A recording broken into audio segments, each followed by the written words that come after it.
What is going on, everybody? Welcome back into another edition of Behind the Arc Basketball on YouTube. We got a pretty good matchup to close out Thursday night here in the first round. Number 11 seeded St. Mary's taking on the number 6 seed, the Villanova Wildcats. I know you got St. Mary's in this one. I'm taking Villanova. We'll see how this game goes. It's going to be really, really interesting. If you haven't done so already, hit the like button down below. Hit subscribe as well to my channel as I do play-by-play of college basketball games. So stay in the know here with Behind the Arc Basketball throughout the March Madness tournament. But here we are. We have a couple of games in action before the start of this one. Both of those games in blowout fashion already.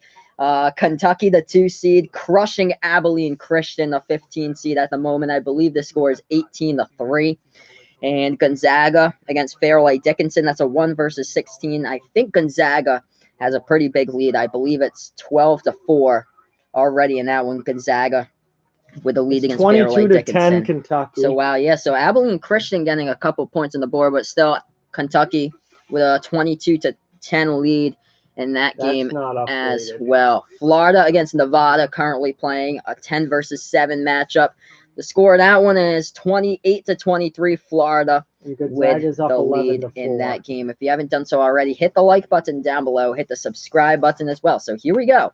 Number 6 seed, the defending national champions, the Villanova Wildcats, the Big East title game, or Big East title champs, as they won that Big East title game against Seton Hall. It was a close one, 74-72, but they have 4 players in double-digit points that game. Eric Paschal leading the way, 17 points. Sadiq Bey and Phil Booth also chipping in 16. Jermaine Samuels with 12 points, as what Villanova loves to do is shoot the 3 ball from the outside. They absolutely love that. Try to light it up from the outside, and it's either hit or miss depending on how Villanova shoots 3-point shots. They attempt more 3-point shots by any team in a power conference this season. They rank 3rd total in college basketball in total 3-point attempts, as they average about 30 shots from behind the arc, as they attempt around 30 3-point shots per game, but they only make around an average of 10 of them or 11 of them throughout the entire game, as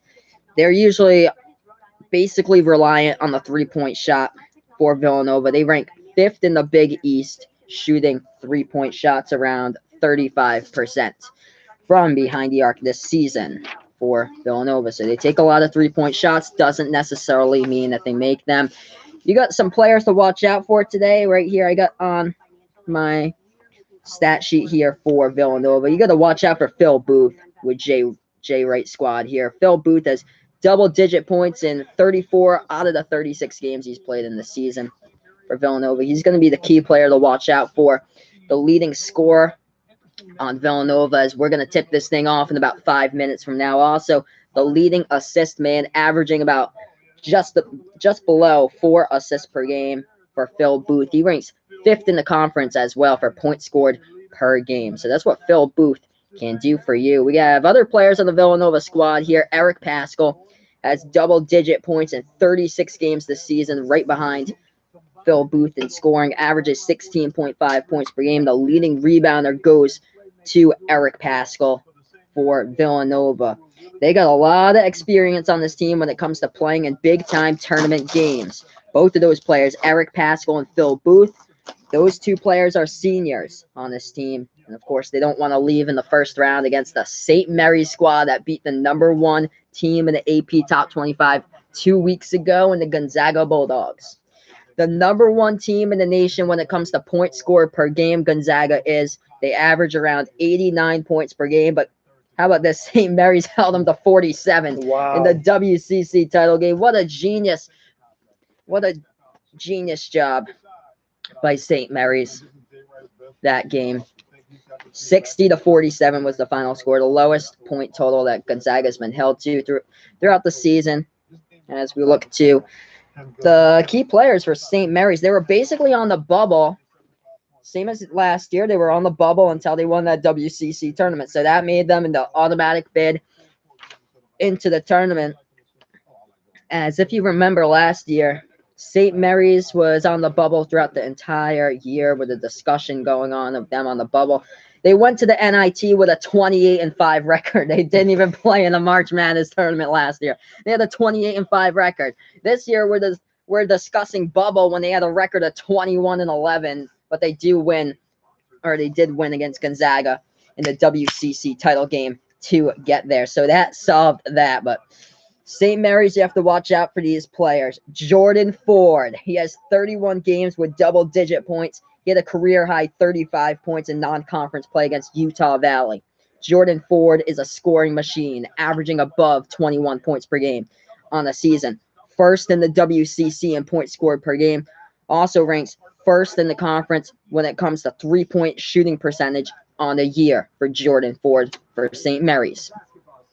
Another player to watch out for the Gaels would be Jordan Hunter. Another Jordan on this lineup. 9 games with 10 or more rebounds on the season for Jordan Hunter, but he isn't actually the leading rebounder on the team. That goes to Malik Fitz, who averages just above 15 points per game, but he has just below 8 rebounds per game for Malik Fitz. So pretty good matchup. Looking forward to this one. Villanova, St. Mary's. Who you got? Let me know in the chat below. We'll be back to action here around, I think, like 3 or 4 minutes from now will be tip-off between both of these teams. So let me know who you got, guys, as this is Behind the Arc Basketball on YouTube. St. Mary's played 2 tournament teams really close this season. They lost against LSU, who beat Yale today, 78-74. St. Mary's lost to LSU. Wow, close game. In non-conference play. And St. Mary's also lost to Mississippi State, who's a 5 seed. They lost to them 61-57. So 2 losses against 2 tournament caliber teams as a 5 and 3 seed. And they lost to both of those teams by 4 points. How about this? 8 out of the 11 losses this season that St. Mary's has suffered has been in the hands of either 7 points or less by St. Mary's. So they played a ton of close games throughout the season. They also ranked top 30 in college basketball when it comes to points allowed on the season. So who you got? St. Mary's. St. Mary's, yeah. We're going to see how this game goes. St. Mary's always seems to be bracket spoiler in the years that they do make it into the tournament, though. That's why I took them. Yep. They all beat the number 1 seed, or number 1 team, Gonzaga, 2 weeks ago in the WCC final. Do they have a chance to beat the defending national champs today? We will see. St. Mary's, out of all teams, travels the longest distance for this tournament game. So they've traveled the longest distance out of every single team in a round of 64 to play in a tournament game. As I'm just looking at here. So this game is in Hartford, Connecticut. St. Mary's traveled all the way from Moraga, California, 1,000 miles to Hartford, Connecticut, to play a 40-minute basketball game in the first round against Villanova. Will they win or will they go home? That is what we will see in the next 2 hours of my stream or so. So the winner of this game will take on the winner of Purdue against Old Dominion. That one will be right after this one, the late game tonight. But here we are, St. Mary's, Villanova. This is Behind the Arc Basketball on YouTube. It's going to get big-time basketball here inside the WCC tournament champions, the St. Mary's Gaels, going up against the Big East tournament champs, the defending national champs, the Villanova Wildcats. So here we are. Abilene Christian. Wow. Gonzaga destroying Fairleigh Dickinson. So we have 2. And Florida starting to pull away. So we have 2 high seeds in there. That's destroying teams. So yeah, the 1 and the 2. Kentucky's destroying Fairleigh Dickinson right now. No, Gonzaga's destroying Fairleigh Dickinson. Gonzaga, and then Kentucky is Abilene Christian. Yep.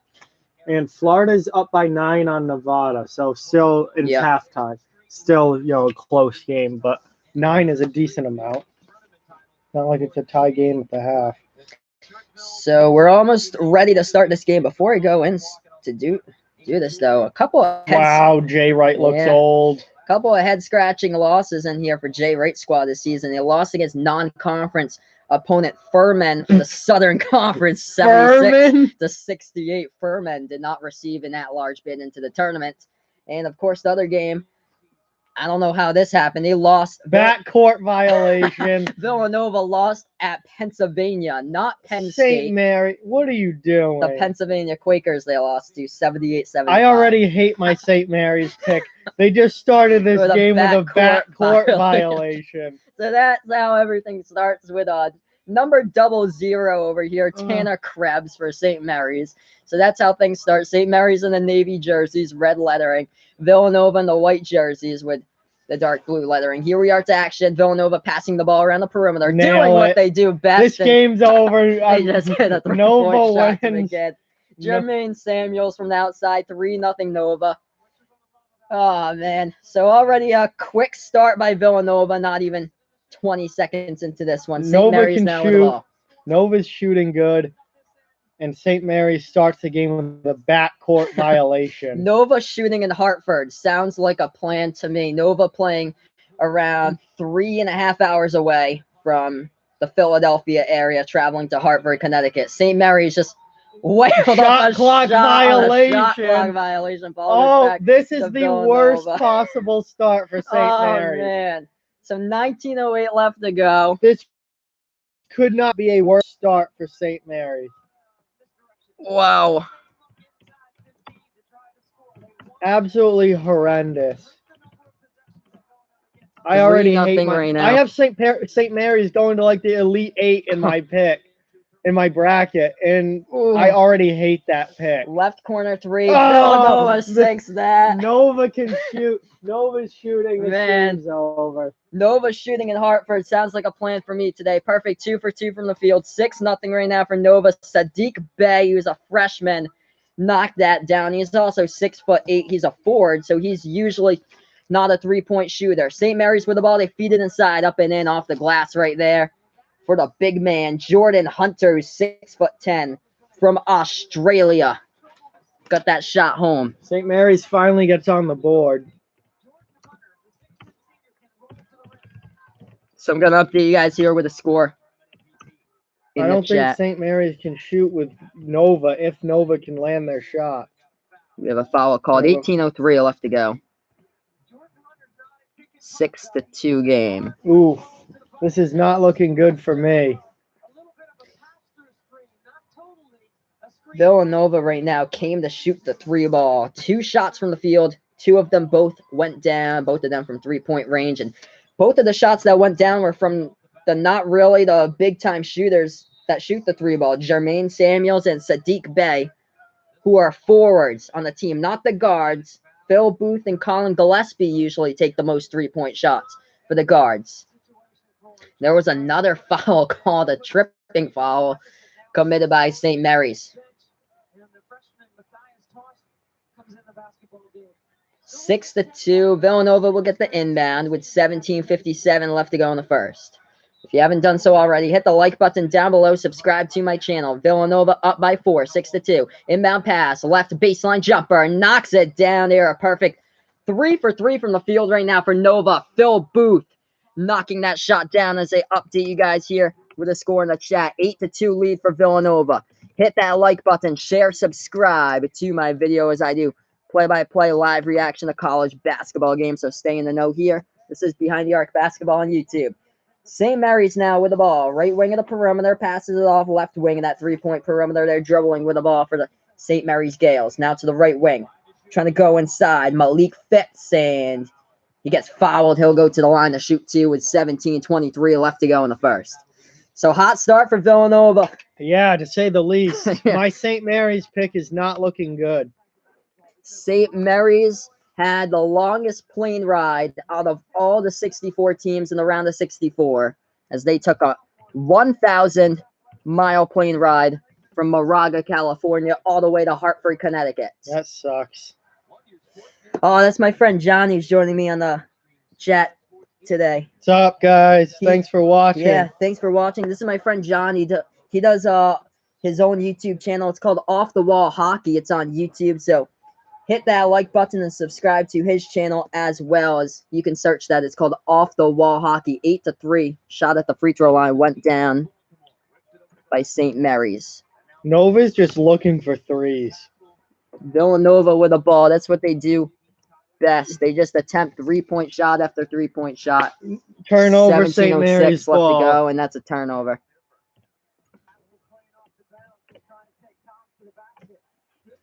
8-3 currently. In this one, St. Mary's will get the ball back, so they take it past the timeline here for the Gaels. Now they have it at the right wing of the 3-point perimeter. St. Mary's looking for somebody who's open. This is Tommy Kuzi with the ball. Passes it. Left corner 3 from the outside. St. Mary's knocks it down right there. And just like that, we have a 2-point game. That is number 00 Tanner Krebs who hit that 3-point shot. 8-6. Right now, Villanova up by 2. 2 for 2 shooting from the outside here for Nova. They take it past the timeline with Phil Booth. Guys, don't look now, but Gonzaga is beating Fairleigh Dickinson 24-6. Oh, man. Shot no good by Villanova. St. Mary's now with a possession. St. Mary's at the top of the key with the ball. Right wing of the perimeter. They feed it down at the right elbow, right baseline now with the ball. Spin move, trying to go inside. They kick it back outside. Left corner, passing it off. Left wing here for the Gaels.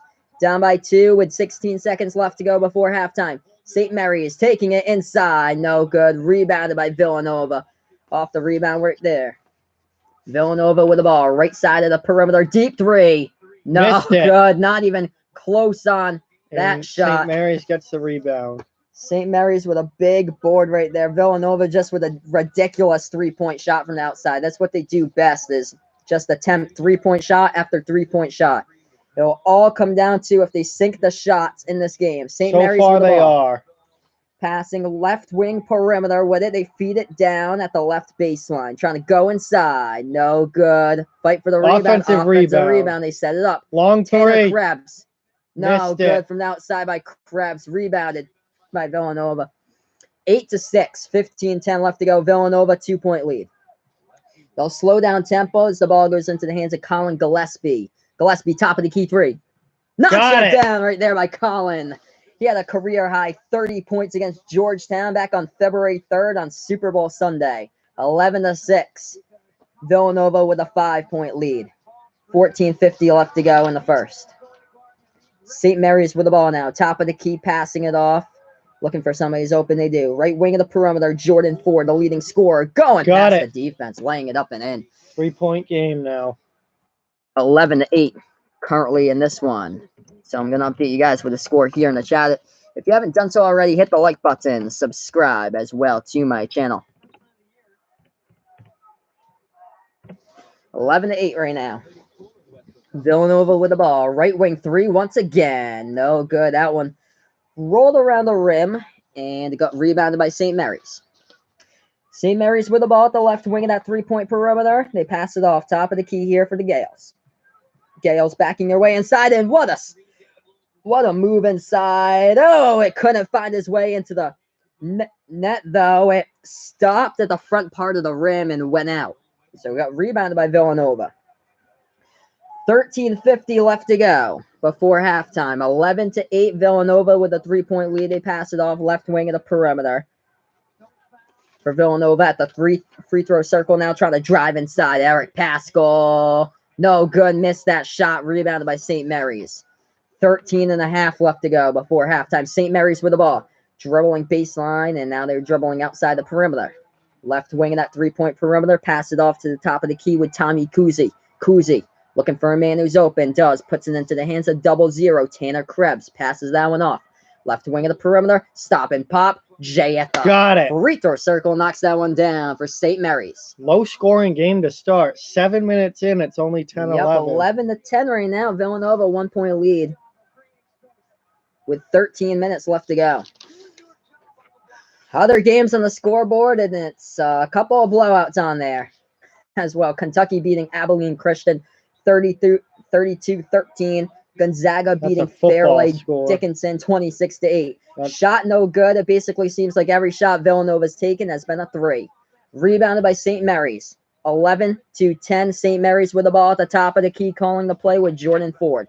Ford passes it right wing of the perimeter to Tanner Krebs, taking it inside. He's fouled on the play. Going to update you guys with the score. So if you haven't done so already, hit the like button down below. Hit the subscribe button as well as I do play-by-play. live reaction to college basketball games. Close one here. 12:31 left to go in the first. 11-10. 11-10 right now. The defending national champions up by 1. Pretty low scoring start to the game. It's going to all depend on if Villanova can hit 3-point shots. So far, they're shooting 50% from 3. They shoot 50% all game, they're probably going to win. They've missed the past few from 3-point range. They started out, I think, they started out 3 fantastic. for 3. Yeah, they started out red hot. I think they've missed the past 3 shots in a row right now. So this whole team basically depends on 3-point shots. That's the only shots they take from the field. So basically, Villanova's attempted 6 3-point shots right now, and they've taken 9 shots from the field. So 6 out of the 9 have been 3-point shots from behind the arc. So that's what Villanova does best. They'll attempt 30 3-point shots or above, basically every single game you see them. And they're totally different from last year's team, basically. But Jay Wright will, of course, have Villanova to come in and play today. And St. Mary's always the team that's looking for spoiler right now, with St. Mary's taking the longest flight out of all the teams in college basketball, like in 1,000-mile flight all the way across the U.S. from Moraga, California to Hartford, Connecticut for this one. But St. Mary's, looking at their roster, they have just like a bunch of international players on this roster. They have 4 players on this roster, or 5 players actually, from Australia on the roster. And they also have 2 players from New Zealand. So they have a lot of that Oceania Express out there down towards the Australian area, with Australia and New Zealand that they recruit international for the St. Mary's Gaels. But right now, close game, 11-10, and not a whole lot of points to show for it. But yeah, glad that we picked this game and not another game. The only other good game going on is at halftime between Florida and Nevada, but that one looking like Florida has pretty good control over that. The other 2 games going on is Kentucky against Abilene Christian, blowout there, and Gonzaga against Fairleigh Dickinson, blowout there. So right now it's 11-10. We'll get back to action really shortly in this one, as this is Behind the Arc Basketball on YouTube. Hit that like button down below. Hit the subscribe button as well.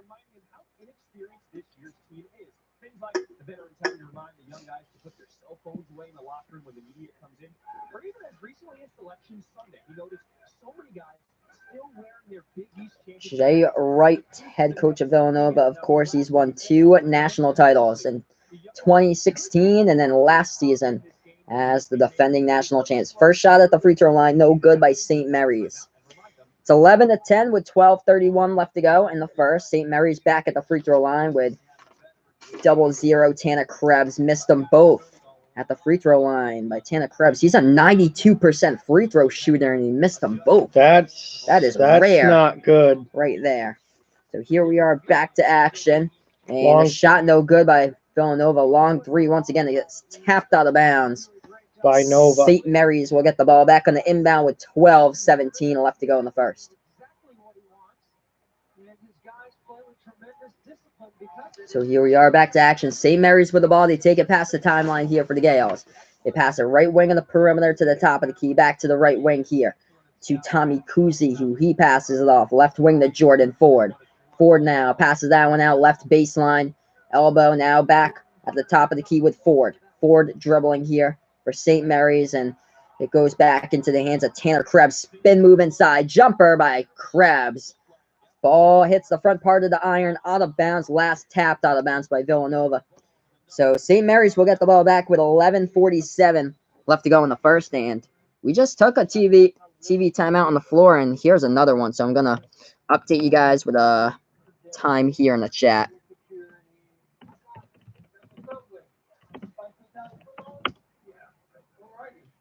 We have 11:47 left to go in the first. This game's moving, though. It is. This game's moving along. St. Mary's. We did have just the second TV timeout momentarily, but it was that last game didn't move at all, which is why this game feels like it's moving along a lot faster.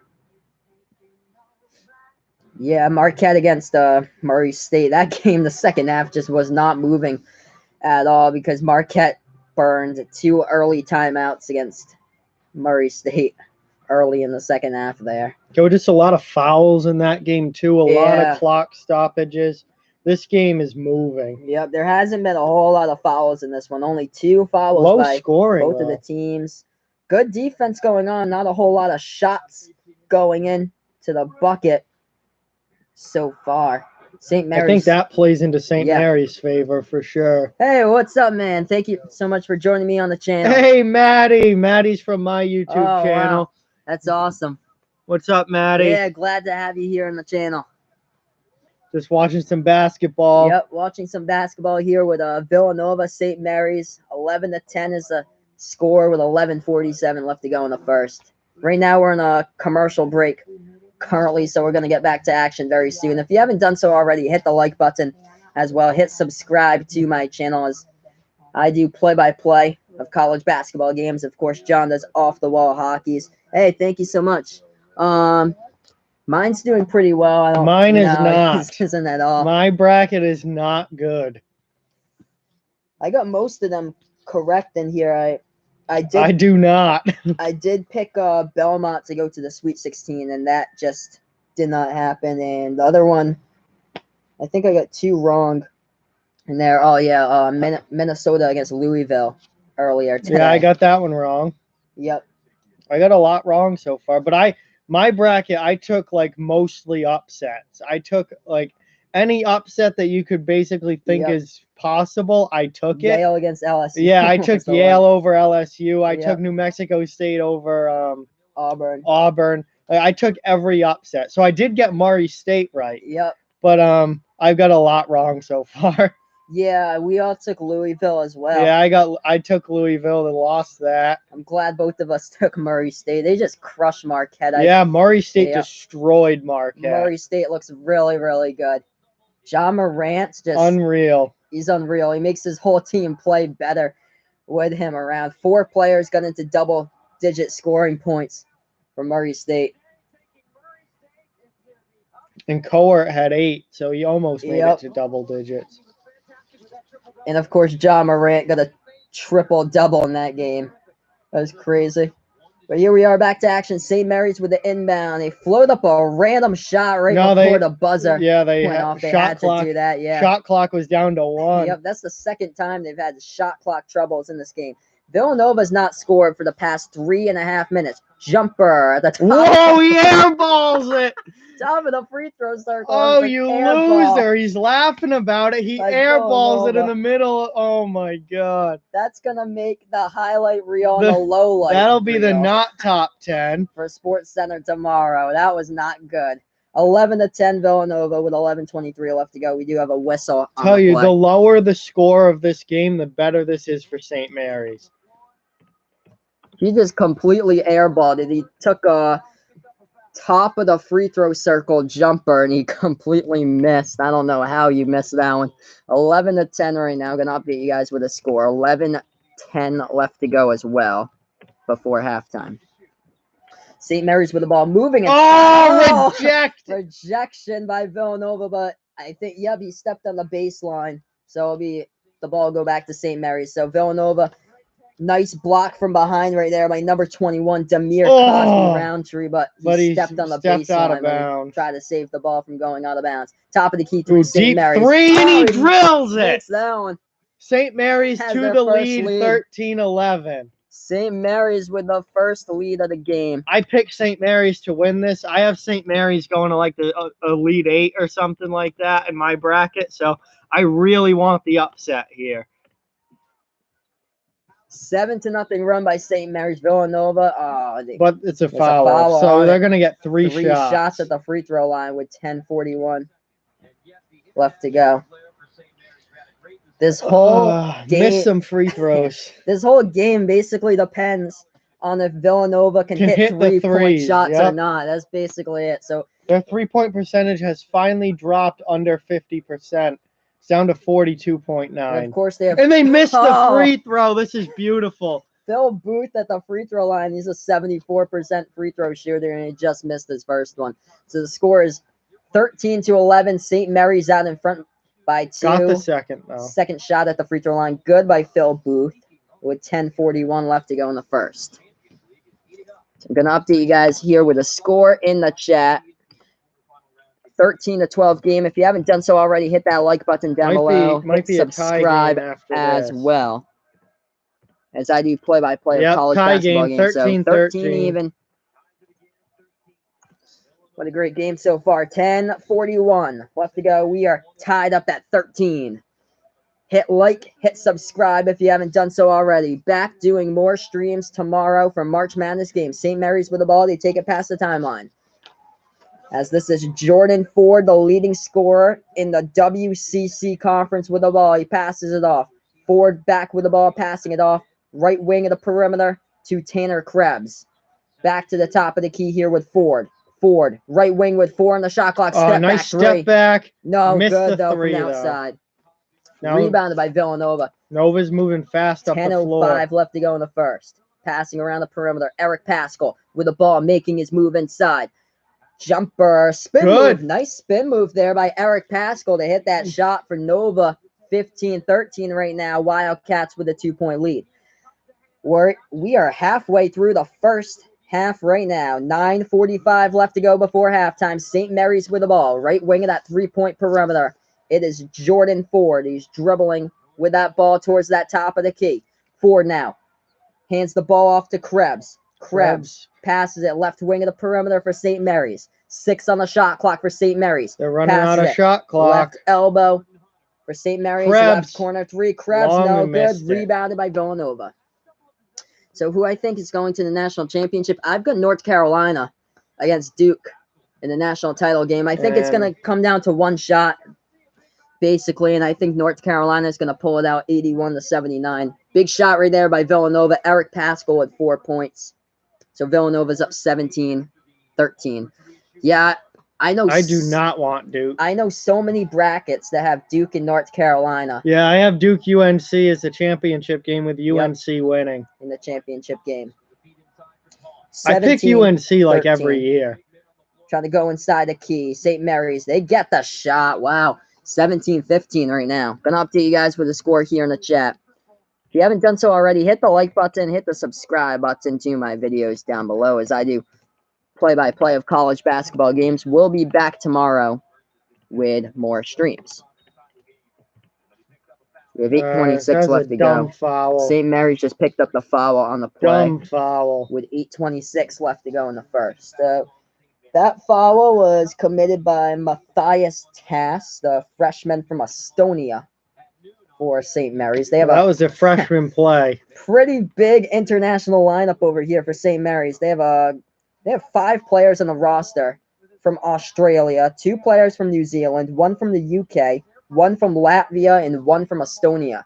Here we are, back to action. Villanova blowing right by the St. Mary's defense, laying it up and in. Colin Gillespie adding 2 to his profile, 19-15. 8:10 left to go in the first. St. Mary's with the ball. Right wing of that 3-point perimeter now to the top of the key. They hand it off to Jordan Ford. Ford now looking for the man who's open. Passes it. Right corner to Krebs. Nice pass by Krebs to the right wing of the perimeter, but couldn't hit the 3 ball from the outside was Malik Fitz. Hey, what is up, the TC gang? Thanks for joining me back here on the channel. Left wing 3. Bad look by Pascal. Rebounded by St. Mary's. 19-15. Villanova 4-point lead. So, yes, St. Mary's, they have 10 international players. Yeah, 10 international players. Which I think is the one of either the most or tied for the most in the NCAA. Big shot by St. Mary's for a deep 2, 19-17. Oh, yeah, we did the stream with Murray State for the last game against Marquette. John Morant looks absolutely incredible, and he makes all his teammates play better. Posting a triple-double, that was insane. But no, we didn't watch Kansas. We watched Murray State, Marquette. Big shot there by Villanova, 21-17 right now. Villanova up by 4. Hey, no problem. Yeah, so St. Mary's has a couple of players from their home state of California in the lineup. They do have one from Mesa, Arizona. That is Tommy Kuzic. Deep 3. Oh, hit that one. St. Mary's with a huge 3-point shot. And that makes it a 1-point game. Wow. Jordan Ford is from California as well. He's the key player for St. Mary's on this team. 21-20 Villanova. 1-point lead. Gonna update you guys here with the score. 6.5 left to go before halftime. This is a quick moving game. Yeah, if you haven't done so already, hit the like button, subscribe to my channel. Nice shot by Villanova. Left elbow. Good response to there. Right there by Phil Booth. 23-20 Nova. St. Mary's with the ball. They have it at the left wing of that perimeter. 6:10 left to go before halftime. Now they're at the top of the key with the ball. This is Tommy Kuzi, who passes it off to Jordan Ford. Ford now. Right wing of the perimeter. Lobs it up top. They kick it back outside. Left corner 3. And got it! They tie it up. That's got to be Krebs. 23 even. Yep. 0-0. 0-0 for 3. Tanner Krebs from the outside. We are 23 apiece here with 5:45 left to go in the first. Good game so far. Villanova, this has been a heck of a game. St. Mary's 2 lead changes and also 2 ties in this game. Villanova trying to go inside. Jumper knocks it down by Nova. 25-23. You know what game started like this? The Murray State Marquette game. Yep, Murray State Marquette. And this one, just the same, 25-23. Finally, we're getting buckets, and we're getting a response right back from the other team. St. Mary's with the ball. Ford passes it off. Left wing of the perimeter. Florida is taking it to Nevada. Florida is beating Nevada 48-33 with 15.5 left. Shot no good by St. Mary's. Rebounded by Villanova. Looks like I got that Florida pick right. Same as that one. I picked Florida. Inside, Villanova just turned the ball over. St. Mary's with a steal now in transition. Left wing. That 3-point perimeter here for the Gaels. And now they pass it back to the top of the key. Right wing of the perimeter to Tanner Krebs. Krebs now lobs it at the right baseline here for St. Mary's. Krebs trying to go inside. Too high off the glass and no good on the putback. Fight for the ball, and Villanova tried to save it, but it goes out of bounds.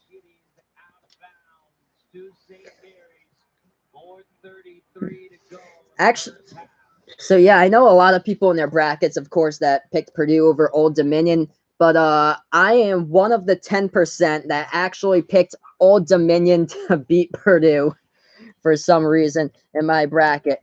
Old Dominion is from, they play inside the Conference USA. Conference USA the past 4 years has been 4-0 in the tournament. That's how Marshall upset Wichita State last year in the tournament. But I'm going to update you guys with the score. We're on a TV timeout right now, and then I'll get to you guys in the chat. 25-23. So far, we have 4:33 left to go.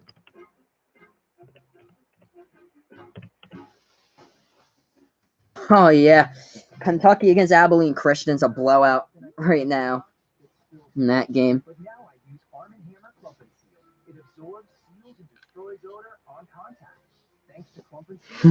Classic. Yep. So, yep, that's what we used to do. That's what we used to do at school. In We'd watch live streams on our phones and tablets and shit. We were in the the band office. I remember the band office when UMass was playing against Tennessee, and we're from Massachusetts, and that was the big school, and our substitute teacher was a UMass alum, so he was filling in that day. And we all just watched basketball. Yep, we're all crammed into the band office watching UMass play against Tennessee. Getting destroyed by Tennessee. They got destroyed. But yeah, classic. Nothing better than being in high school for March Madness and having to find creative ways to watch the game. Yep. Yep, always great to watch the games, no matter what. Great to sneak in the game there in math class as well. Oh yeah, you gotta. Yep. You're in the back of the class, and then the teacher's just like, "What's that on your phone?" Nothing. Yep. Oh, I'm good. Classic. Yep, the classic bathroom break during gym class to watch LSU. Yep. The 2-hour bathroom break.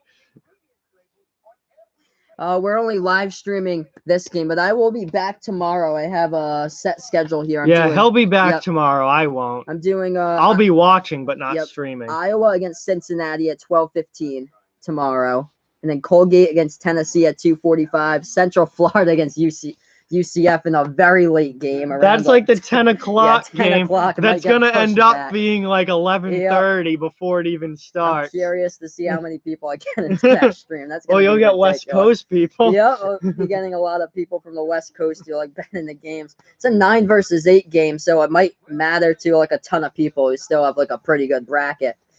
But yeah, St. Mary's just got their first win against the AP #1 team in the poll 2 weeks ago in the WCC final against Gonzaga. Here they are, down by 2 against the defending national champs with 4:33 left to go before halftime. I think that Cincinnati-Iowa game, 7-10 matchup tomorrow that you're doing is going to be a good one. Yep. I like Cincinnati. I also have Cincinnati in that game.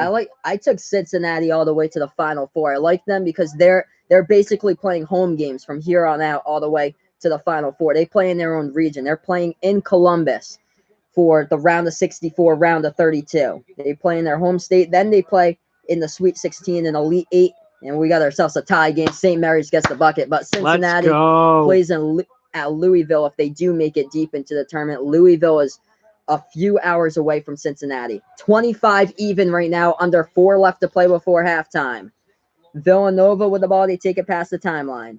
The second round begins on Saturday. Yep.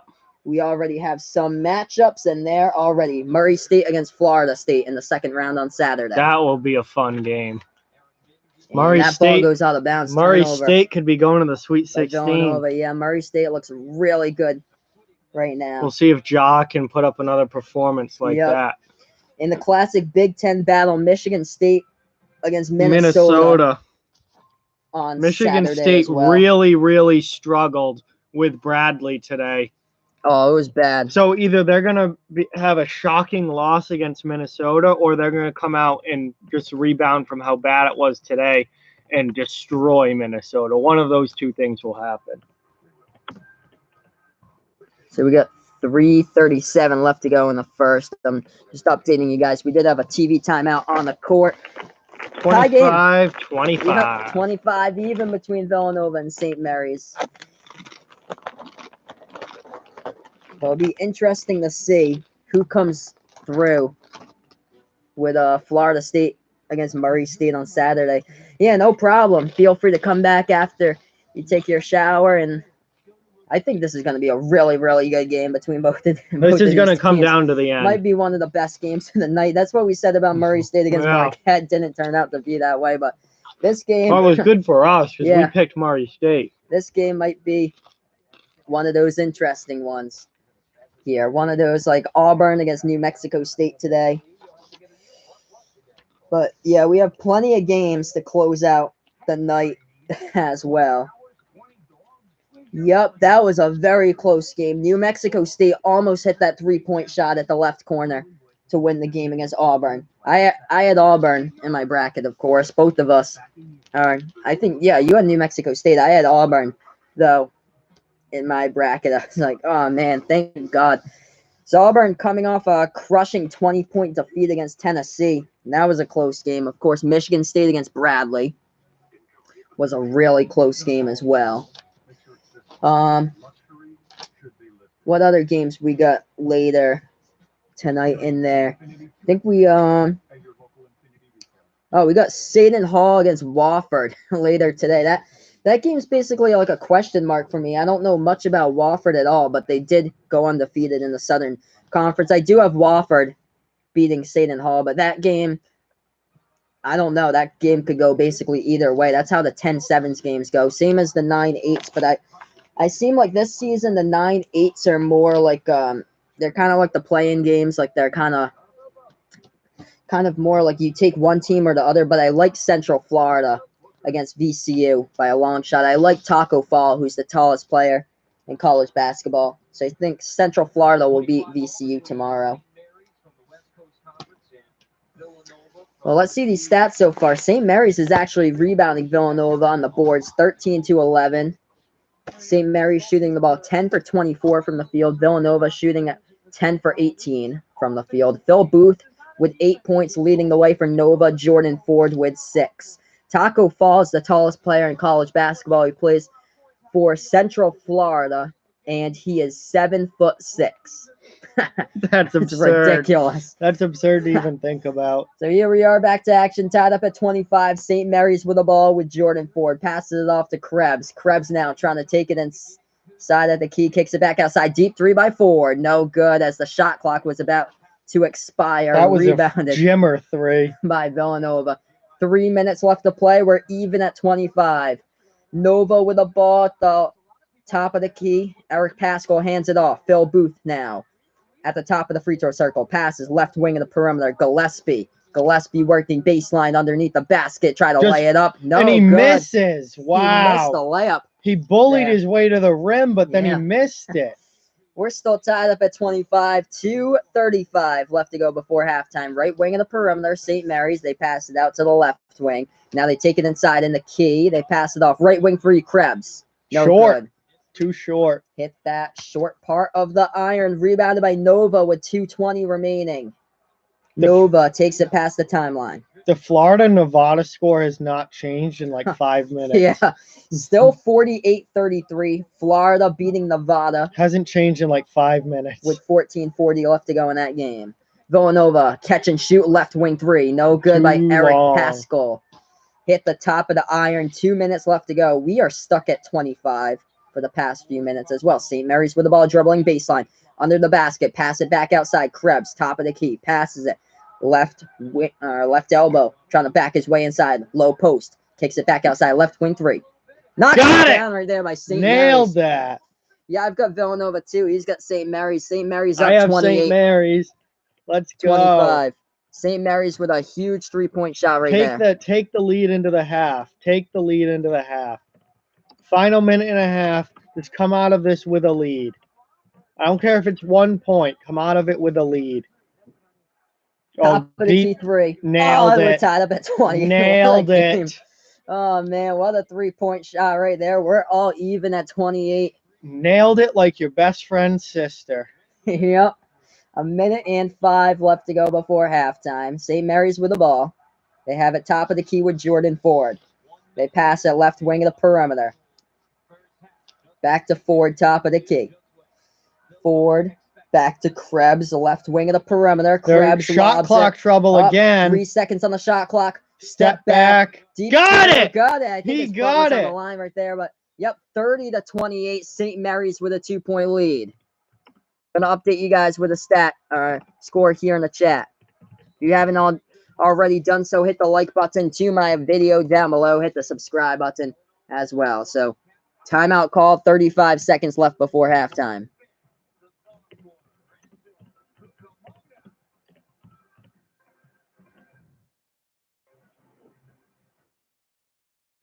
Hey, thank you so much. Yeah, I added my friend here today. He won't be in tomorrow. I think you're going to the I'm going to the Bruins. He's going tomorrow too. But yeah, hopefully some more games he'll be streaming on here for me. He also has a YouTube channel himself. Go check it out. It's called Off the Wall Hockey on YouTube. Type into the video search bar on YouTube. It's called Off the Wall Hockey. Make sure to like his videos on YouTube and subscribe to his channel. Make sure to hit that sub button because he's a couple subs short away from 700 right now. This is hopefully going to get to 1,000 during the NHL playoffs. Yep. We'll see. So what's each of your favorite teams? So I don't really follow college basketball. I only watch March Madness. That's the only basketball I watch. Yeah, for me personally, I'm from Massachusetts, pretty close to Providence, Rhode Island. Yeah, so PC, I guess, would be my home team. Yeah, I like the Rhode Island Rams and the Providence Friars. Those are my two favorite teams. Unfortunately, they're not good. They're not in the tournament this year, but they were the past 2 years. My favorite team, like at least I always find myself picking UNC, North Carolina, so they're probably one of my favorite teams. Yeah, I've got UNC to win it all against Duke in the national I pick UNC like every year. I've got two long shots in my Final Four, though. I have Syracuse playing against Duke in my Final Four because Syracuse usually has a deeper seed, like one of those lower seeds, and they somehow, some way make a run all the way to like the Elite Eight Final Four. They've done it a few times already that they've been into the Elite 8 or Final Four as like an 11 or 10 seed. So as an 8 seed, and they also get Tyus Battle back as well from injury because he didn't play in the ACC tournament. I like Syracuse in my Final Four as an 8 seed. I like their chances against Baylor. Baylor has lost 4 out of the past 5 games.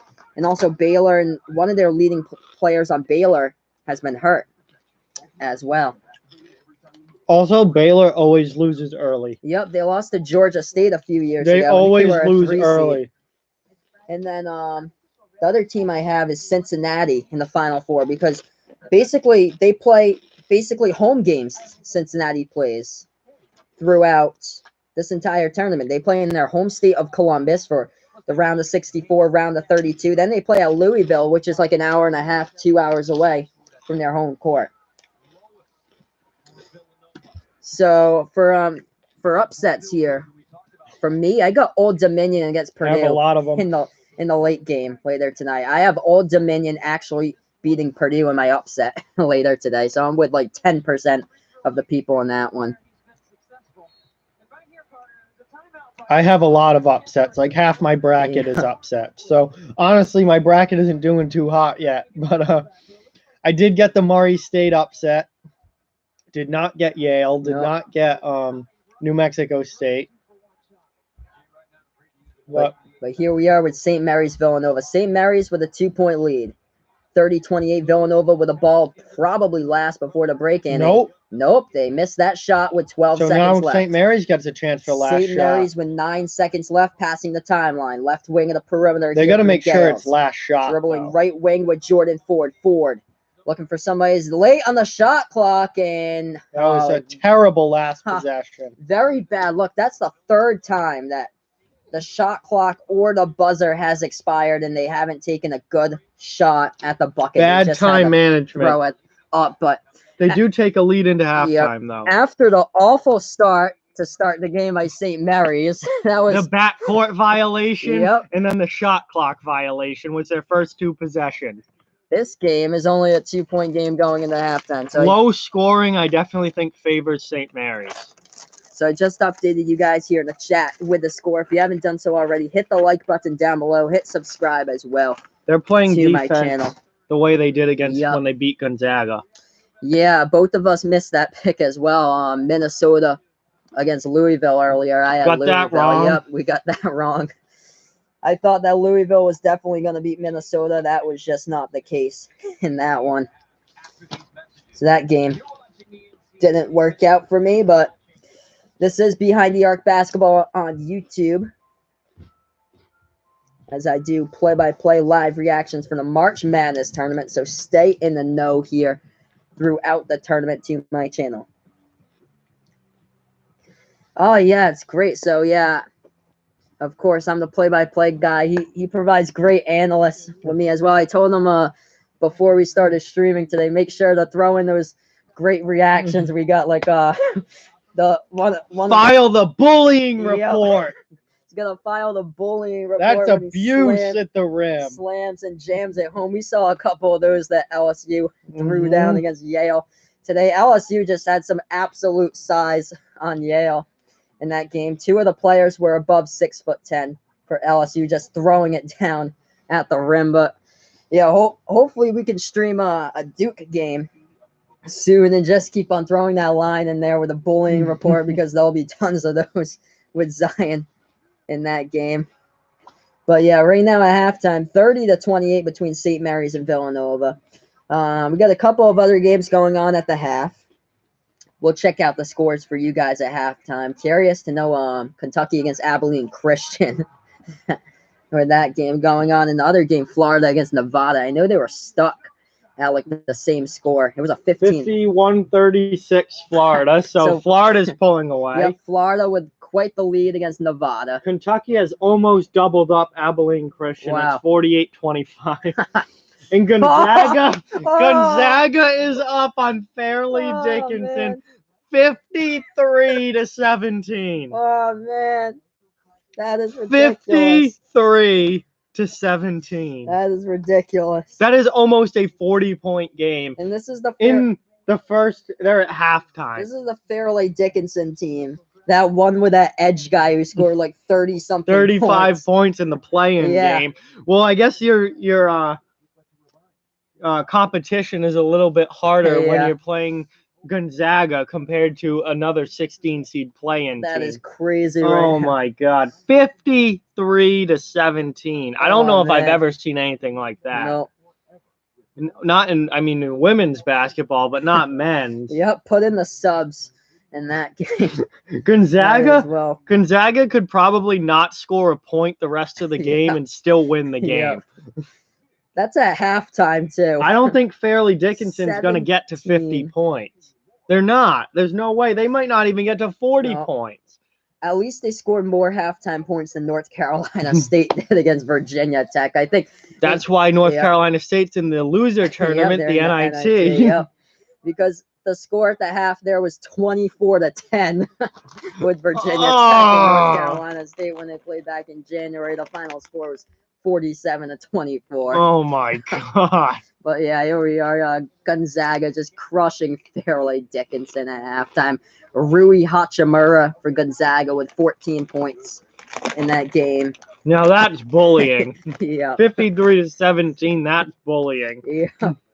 File the bully report right there, because the other games we have going on the TV screen at the moment, since we're at halftime here, are not good at all. All blowouts.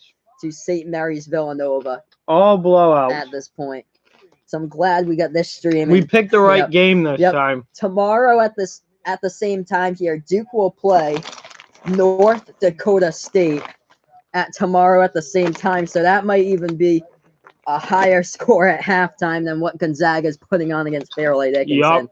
But right now, 30-28 at the half between St. Mary's and Villanova. If you haven't done so already, hit the like button down below to my channel. Hit the subscribe button as well, as I do play-by-play the college basketball games. This is Behind the Arc Basketball on YouTube. I'll be back tomorrow with Iowa against Cincinnati at 12:15 p.m. Eastern Time. Colgate against Tennessee, 2:45 p.m. Eastern Time. Late game with Central Florida and VCU. Will probably start around like 10:15 or so, maybe even later for that game. But I'll be staying you're wishing with that. For that, most that likely might be an 11 o'clock game. Yeah. We'll see how that goes. But here we are at halftime. The best game of them all going on right now at the moment is we have a couple of huge blowouts here in college basketball. Kentucky against Abilene Christian. It's Kentucky who's up 48-25 against Abilene Christian. Gonzaga at halftime beating Fairleigh Dickinson 53-17. And Florida up against Nevada 51-37. That's a beatdown. Oh, so where we graduated college? Actually, both of us graduated college from D3 schools from Massachusetts. Yeah. Worcester State University. Yep, he went terrible basketball. He went to Worcester State University. If you think that Worcester State's a bad basketball team, look at my alma mater, Curry College in Milton, Massachusetts. Oh man, I think they've only won 3 games in the past 3 years. When I was at Curry, they went 1-26. All 3 years when I was there. That's embarrassing. Man. Yeah, very embarrassing, their basketball program there at Curry. The only good program they have there is the ice hockey program. They actually have a really good ice hockey program because they actually recruit from the junior leagues. So they have players from like Canada who plays juniors go to Curry for ice hockey. So they actually have a good ice hockey program. But other than that, they are really embarrassing when it comes to basketball. Football, they're not that great. Tennis, I think they've been winless in tennis. They've been terrible. Oof. I think volleyball too, they've been terrible at. But the only program that Curry is good at is ice hockey. But yeah. Well, you get those Canadian kids, and that's a whole nother level. Florida's up 54-40. Wow. On Nevada. Nevada. So there you go for Nevada for not playing a tough schedule at all. Yeah, they don't play good teams, and this is what happens when they do. 4 losses, but 2 of them against San Diego State. And San Diego State lost by 21 points to Brown this season from the Ivy League. That's a big oof, bro. I think both of our favorite NHL teams has to be the Boston Bruins. Yeah, it's the same. That's our local team here. 45, Maddie 50, knows my team. 45, 50 minutes away from Boston. So it's got to be the Boston Bruins over here. Maybe someday we'll see a Hartford Whalers comeback or something. I don't know. I wouldn't bet on it. No. I don't think the economy's there for that. No. But yeah, Bruins had that like ridiculous point streak, but that ended a few weeks ago.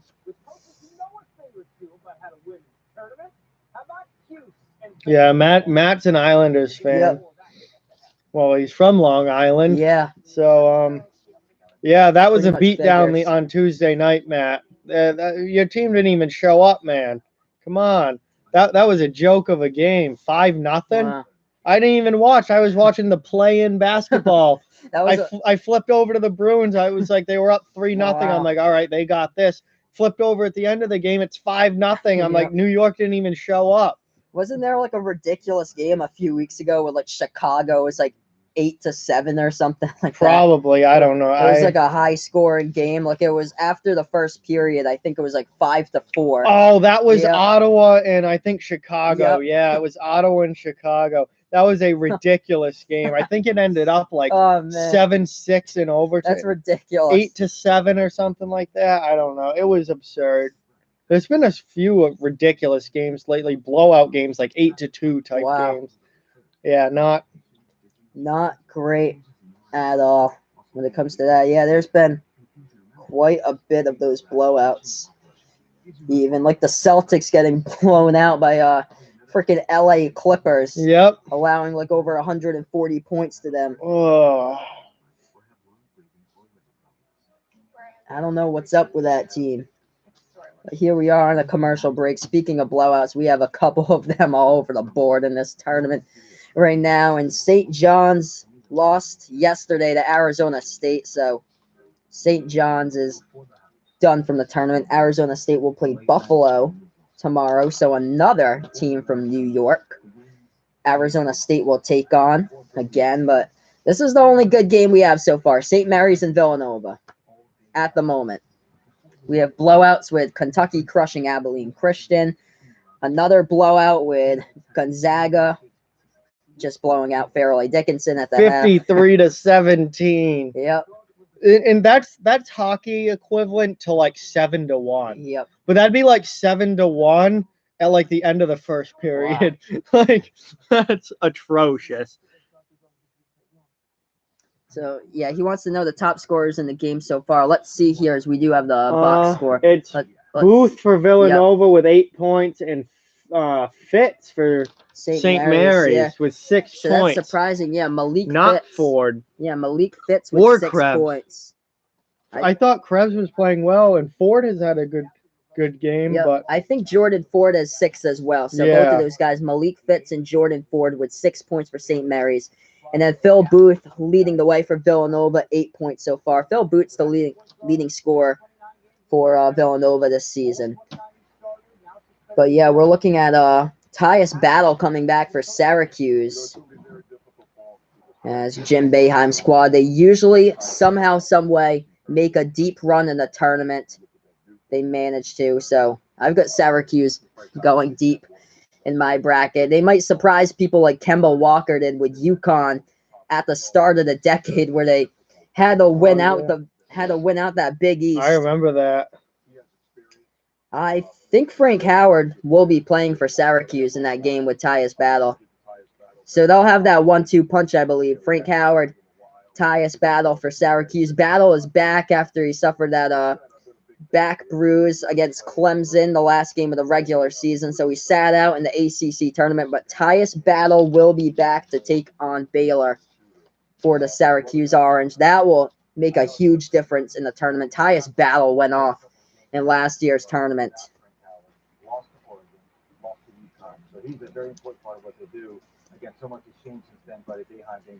And that game is the last game of the night, I believe. Syracuse against Baylor. It will tip off around 10 o'clock tonight. I won't be covering that one. The next game I'll be covering will be tomorrow. Iowa against Cincinnati. So, yeah, Tyus Battle is a really, really good player. I think he's 5th in the ACC in points scored per game. He averages like 17 points per game. Huh. So that's interesting. So Howard gets suspended for some reason. Interesting there. I haven't looked up anything lately on Syracuse, but yeah, when I have a chance tomorrow, I'll look that up to see about Frank Howard. Really interesting. So thanks for the update. Wow. So he violated athletic department policies. Oh wow. So that is quite interesting there. I know Caleb Wesson of Ohio State kind of had that suspension a few weeks ago or so, something like that, and then now he's back playing. But yeah, speaking of Ohio State, I do not like them against Iowa State in the next game. I'm taking Iowa State over Ohio State. I think that game's tomorrow for those two playing. Also, I've got Utah State over Washington in my bracket as well. Who you guys have for upsets? Anybody got like California Irvine? Yeah, UC Irvine. Kansas State. UC Irvine's going to knock off Kansas State. Because I think Dean Wade for Kansas State is supposed to be out. Dean Wade's the second leading scorer on K-State. He's also the best three-point shooter as well. I believe Dean Wade for K-State will be out in the first round of the tournament, as he's been suffering from like a lingering foot injury off and on throughout the season. But yeah, that's one of the games. K-State against UC Irvine.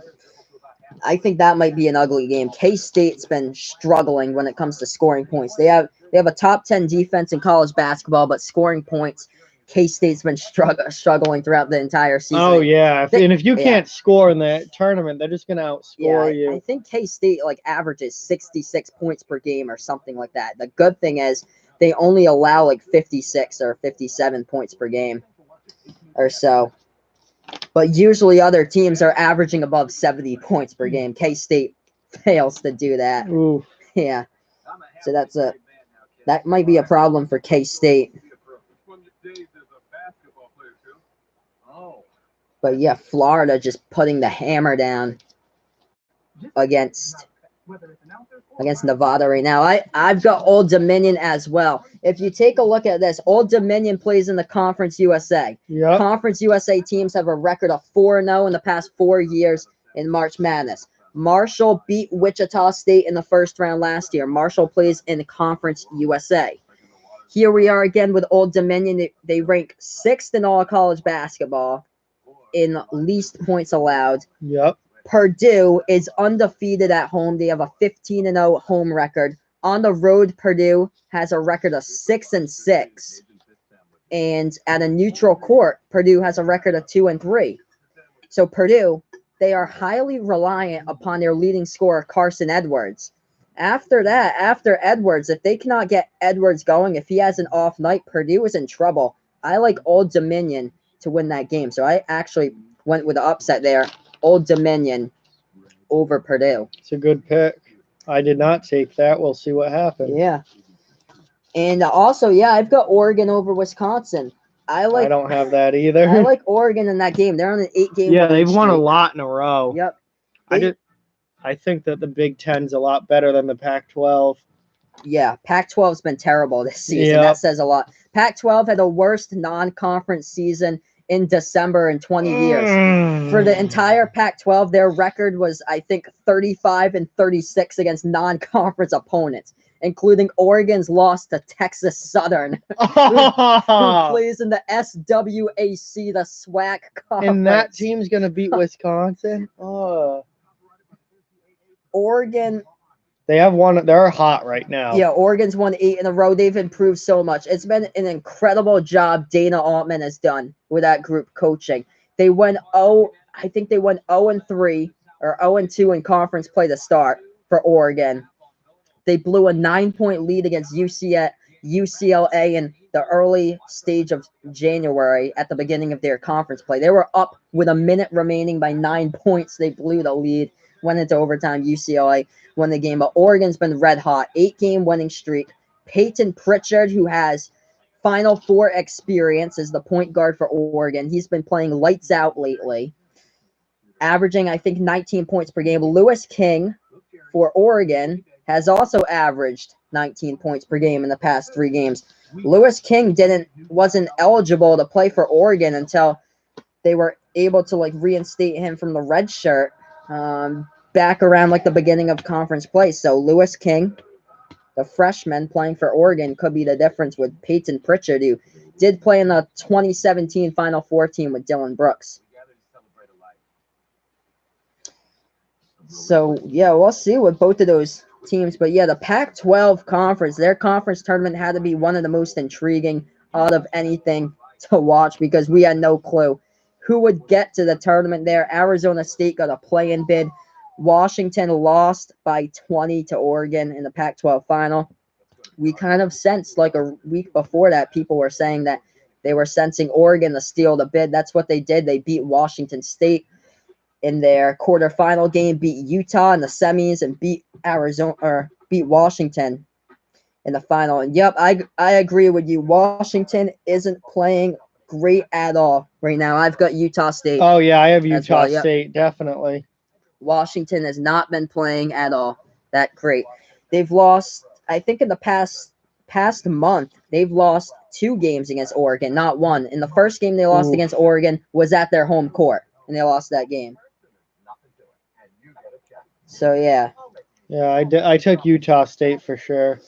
Washington also lost to California, who got their first Pac-12 victory against a team on the season in conference play. And when California was entering that game, they were entering it with a 0-15 record in Pac-12 play, and they beat Washington.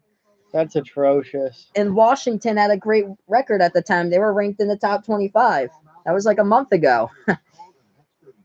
But it's been so weird. These Pac-12 teams have been so inconsistent this season. Arizona State will go out and beat Kansas back in non-conference play, but then they'll lose against Washington State by 20 points at home. Washington State ranked second to last in the conference, right above California. And then same as Oregon, basically.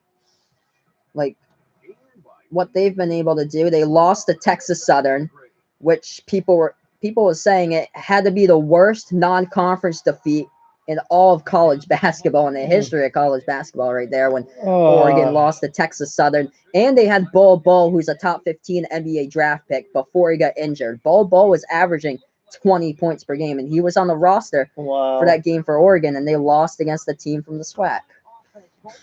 Unacceptable. Yeah.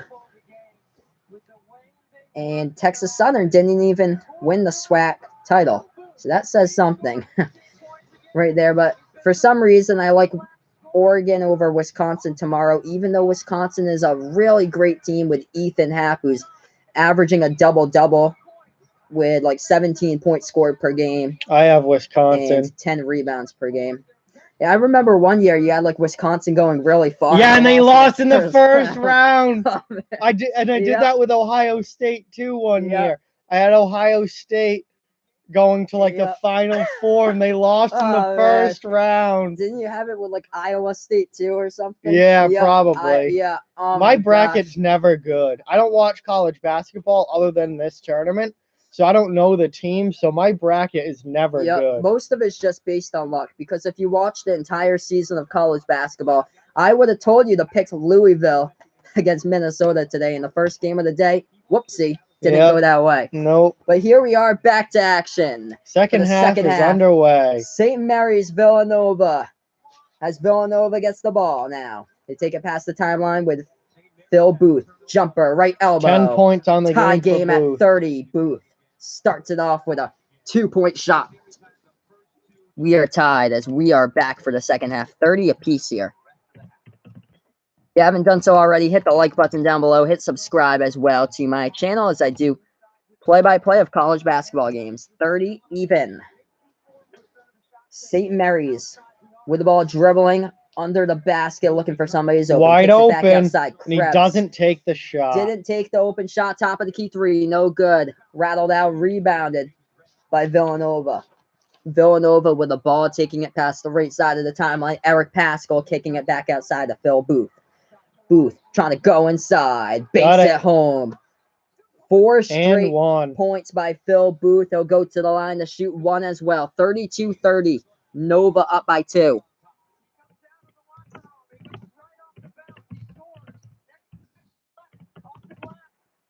Nice shot right there by Phil Booth as he banked that one home. He goes to the free throw line as well.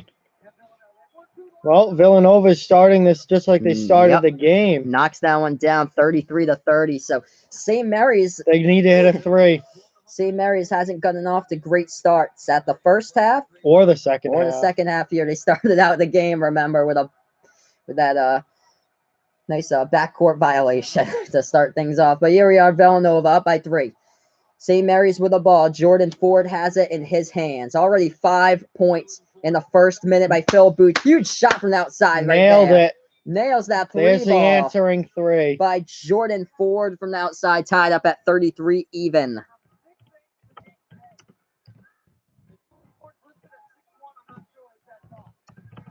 We have 18-20 left to go. Kentucky is now up on Abilene 70-34. So, yeah, we have blowouts all over the map here. Jumper. That Nevada game's getting good, though. Sinks it down by Villanova. Another 3. Oh, no, deep 2. His foot was on the line. 35-33. We have 2 games in blowout fashion right now. Kentucky 70-34 over Abilene That's Christian. A real blowout for sure. 66-34. Gonzaga beating Fairleigh Dickinson. The shot That's right there was blocked blowout by St. Mary's as they try to lay it in. Villanova trying to go up their side of the wide court. Open it back 3. Outside left corner 3. Nails it. Nails that one by Villanova. 38-33. That Florida-Nevada game is getting good, though. 58-51 with 6 minutes left. 7-point game. And Nova's starting to pull away here. St. Mary's with the ball, right wing of the 3-point perimeter. They got to hit some shots. They have it. They're on a 10-3 run. Villanova is in the last 2.5 minutes. St. Mary's with the ball. Hit the like button if you haven't already. Hit subscribe to my channel as well. They float up a shot right there. Terrible shot. No good by St. Mary's. And now they can't defend Nova. Trying to dribble baseline. Eric Pascal kicks it back outside. Passing around the perimeter, trying to drive inside. The key now for Villanova. Jumper too high off the backboard by Sadiq Bey. Yeah, this is a very good game, Maddie. Nice game going on between both of these teams. St. Mary just got the rebound. 38-33. Gaels down by 5. 16:40 left. St. Mary's at the left wing of the perimeter. Passes it off top of the key with Jordan Ford. Ford now passes it right wing of that perimeter to lob it down inside. And they turn it over. Stolen away by Villanova. Fast break. Here we go. Oh! Throws it down at the rim, and we have a 40-33 game. Timeout, St. Mary's. Jermaine Semiols off the fast break with a one-handed right-hand jam. Timeout called by the Gaels on the court. This game's getting out of hand. This second half has been all Nova. Villanova looking really good in the second half. Timeout called on the floor. 16:26 left to go. And this one, we'll be back momentarily. This is Behind the Arc Basketball on YouTube. We're on a TV timeout right now. So Villanova starting out red hot in that second half right now. As we have a question in the chat about stocks here. So oh shit. Yeah, they were asking you about how your stocks were going. Yeah. Oh, pretty well, Maddie. Pretty well. Really starting to make some gains here the last couple of weeks. I actually lost all my profits at one point and then immediately got it all back. And the last week or so has been really good. So definitely making noticeable improvements. Yep. I think you made a couple of big bucks a few days ago. Made a couple $100 to start this week, so that was good. It's always nice to have a $200 day to just start off your week. That is absolutely great. Yeah, one of the guys that I work with for the play-in game, he bets on a bunch of games. I told him in the play-in game, take Belmont. Yeah, take Belmont over Temple on Tuesday. That's exactly what he did, and he almost doubled his wager. Basically, entered in 100. He made 190 off of that. So I was like, thank you so much. But yeah, let's see. Nevada is making a comeback against Florida. in that game. Let's see if we do. Do you have the score up there for Florida against Nevada? Let's see. We're checking the score out. 58-53. Yep, 5-point game, 58-53. So close one there. Of course, Florida has blown some games throughout the season. They were up by 2 points against LSU with 6 seconds remaining when they drilled a go-ahead 3-point shot. Then they forgot to learn how to play defenses. They forgot to get 58-55. Wow. They forgot how to get back in transition, and LSU laid it up at the horn to tie things up, put it into overtime with Tremont Waters, and LSU won in overtime. So Florida's had some trouble in the past closing out games, but they also play against the Nevada team who has played a very weak schedule this entire season, but only have 4 losses on the season. Other than that, the other 2 games are blowouts. Kentucky against Abilene Christian and Gonzaga against Fairleigh Dickinson. So we'll keep an eye on that for you guys. Florida against Nevada, it's a 3-point game. St. Mary's needs points really badly. Yeah, it's not a good start for St. Mary's. They only have 3 points in the second half. Yeah, and we're almost 4 minutes in. Gonzaga is 12. Oof. And also, Phil Booth had 5 points in 45 seconds to start out this half. Yep, and he's up to 13 on the game. He'll probably get to 20. So here we are, almost ready to get back to action. We have 16:26 left to go. Villanova's up by 7, 40-33. St. Mary's gets the ball in the inbound. They take it past the right side of the timeline with Jordan Ford. Ford now passes that one off. And they're dribbling with the ball, and they're moving around the perimeter. Tommy Kuze with the ball. Passes that one to Krebs. Now he lobs it over baseline, trying to back their way inside for St. Mary's. Inside the key. Turnaround. Jumper low post. Bad shot and wrestled away shot on the rebound by Demir Cosby Roundtree. This is going to be a 10-point game after this possession.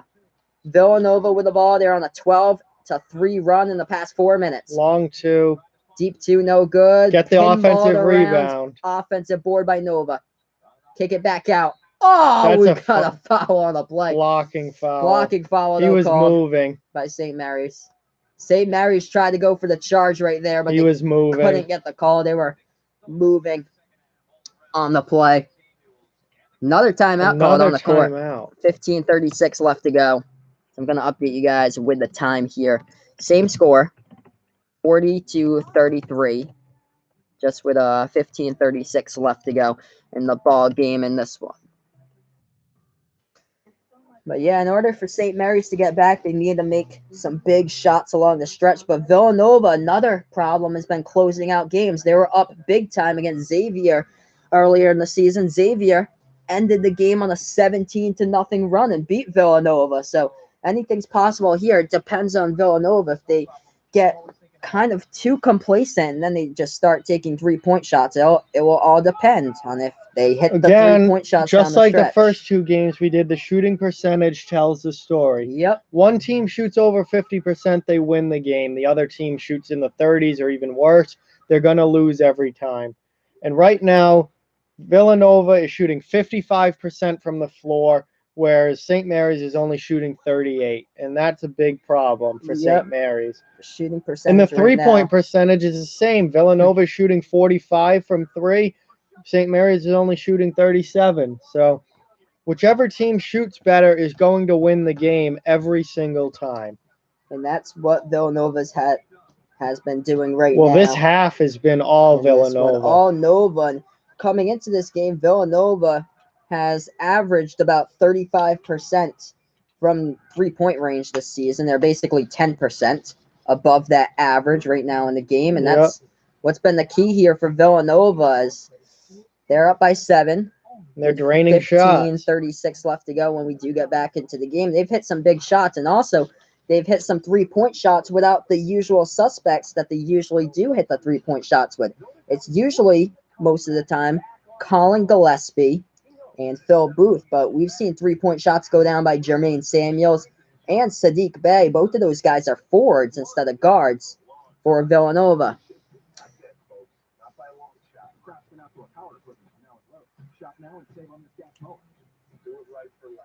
So still on this commercial break right now. Let's take a look at Fairleigh Dickinson and Gonzaga if we have that score up there. Just curious to know. Let's see. So Fairleigh Dickinson I think Gonzaga stopped 74-36. Wow. Yeah. Oh. So yeah, that.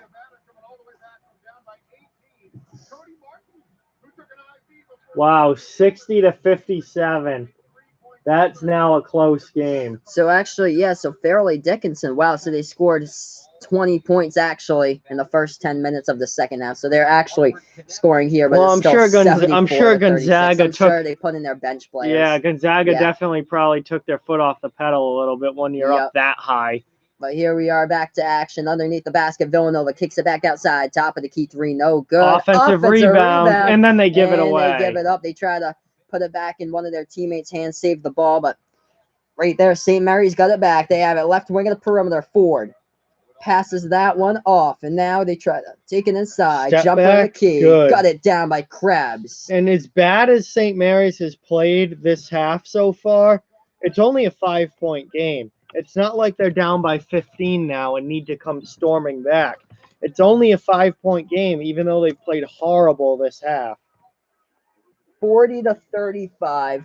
Villanova with the ball. Phil Booth driving and got the bucket. Wow, nice bucket right there off the glass. St. Mary's cannot play defense the way that they have in the – they can't keep playing defense this poorly. They have to get back to where they were in the first half defensively. Otherwise, Villanova is just going to outscore them. Yep.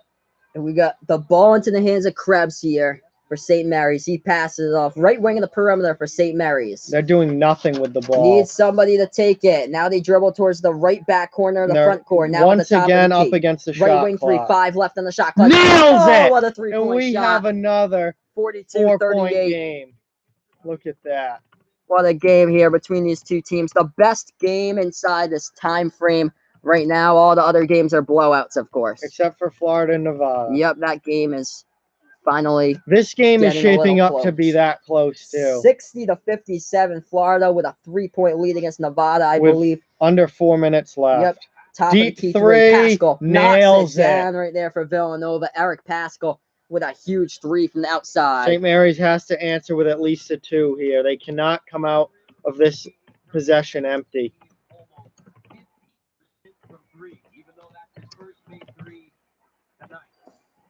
St. Mary's with the ball, top of the key. They have it. They pass it off into the hands of Jordan Ford. Top of the key for St. Mary's.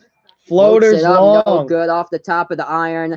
And get the ball. Bouncing on the ground. St. Mary's has it, though. St. Mary's with the offensive rebound. Set it up here. St. Mary's, top of the key. With the ball into the hands of Tanner Krebs. Krebs needs to get going.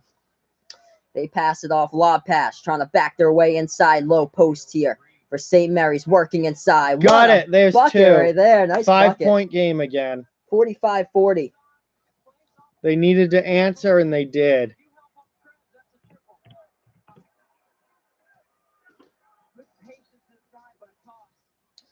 Yeah, Eric Pascal is one of the taller players on Villanova. He's a forward, and he can shoot the 3 ball really well when he's left wide open as he has the ball in his hands. Jumper. No good in the key there by Eric Pascal. Rebounded by St. Mary's. 5-point He's better from 3 than he is up close, and he's a big guy. 12.5 left to go. 5-point game. Left wing of the perimeter into the hands of Krebs. Like my video, share, subscribe to the channel if you haven't already done so. This is Behind the Arc Basketball on YouTube. Calling play-by-play of college games. Oh, what a rejection by Villanova. And they give it right back. St. Mary's, though. 1 on the shot clock. Oh, they didn't realize shot clock time expired. That shouldn't. Yeah, that was a change of possession. Why didn't the shot clock reset? I think the refs are going to discuss here with 12:07 Why left. didn't the shot clock reset? Nova got that ball, and then they took it back. So here we are in the replay. St. Mary's dribbling baseline. Rejected. Eric Nova Pascal gets the ball. with the block. Nova got the ball in their hands. Yep. Oh, come on. Nova got the ball in Nova their had hands. the ball in their hands, and then St. Mary's took it right back. Yep. For that split second, St. Mary's got it back. The shot clock never got reset, and they rolled a shot clock violation, though. That was kind of crappy right there. Wow. That's kind of crappy in the hands of St. Mary's. As we look to that the should be possession right there. Booth in the they're playing with the ball, and then St. Mary's takes it right back. I disagree, but I don't. What do I know about basketball? But I disagree, but I don't really know basketball. I think that they should have gotten a new shot clock there. 2 shot clock violations today by St. Mary's. Yeah, they've turned the ball over 4 times, and 2 of them have been shot clock violations. Dumb mistakes. And, you know, four turnovers isn't bad. We've seen much higher numbers than that. 4 turnovers is not bad, but Villanova only has 3. Offensive rebound here. Demir Cosby, Roundtree puts it up and in into the paint inside the low post. Hey, what's up? Thank you so much for joining me back here, Midwest Sports. So we got Villanova up by 7 against St. Mary's. And St. Mary's almost just St. Mary's almost gave that up. St. Mary's with the ball. 11-10 left to go. Just updated the score for you guys. Shot. No. That was right there an air ball. St. Mary's air ball on the play. Rebounded by Villanova. Nova now trying to back their way inside the low post. Spin move. They lose the ball. St. Mary's gets it back here. That's a big steal. They take it past the timeline. Kentucky right wing final. Of the 3-point perimeter. Kentucky over Abilene Christian final 79-44. Wow. Chalk that one up as a blowout. Yep. Yeah, I could tell everybody before that game that was a lock. St. Mary's trying to go low post right there. And they get fouled. And they're fouled on the play. So going to the line for 2. The shoot will be St. Mary's. I'm going to update you guys here in the chat with a score. 7-point lead by Villanova. We got ourselves a 47-40 game. We have 10:29 left to go when we do get back to action in this one. So how is my bracket doing? My bracket's not that bad, but I know that your bracket hasn't been. Mine's not good. That's at all. For sure. Yeah, he picked Yale over LSU. That didn't happen. I picked mostly upsets, and it's not going well. I did pick Belmont over Maryland. That did not happen, though. And then the other game I picked was Louisville over Minnesota. That could not work for me either in that one. So both of those didn't happen. But if you're new to the channel, hit that like button down below. Hit the subscribe button as well as I do play-by-play of college basketball games. So stay in the know here. I'll be back tomorrow, just me only, as I'll be solo tomorrow doing 3 games. Iowa against Cincinnati at 12:15 tomorrow. I'll be watching. And then Colgate against Tennessee, 2:45 after the conclusion of Iowa-Cincinnati. Then Central Florida, Virginia Commonwealth.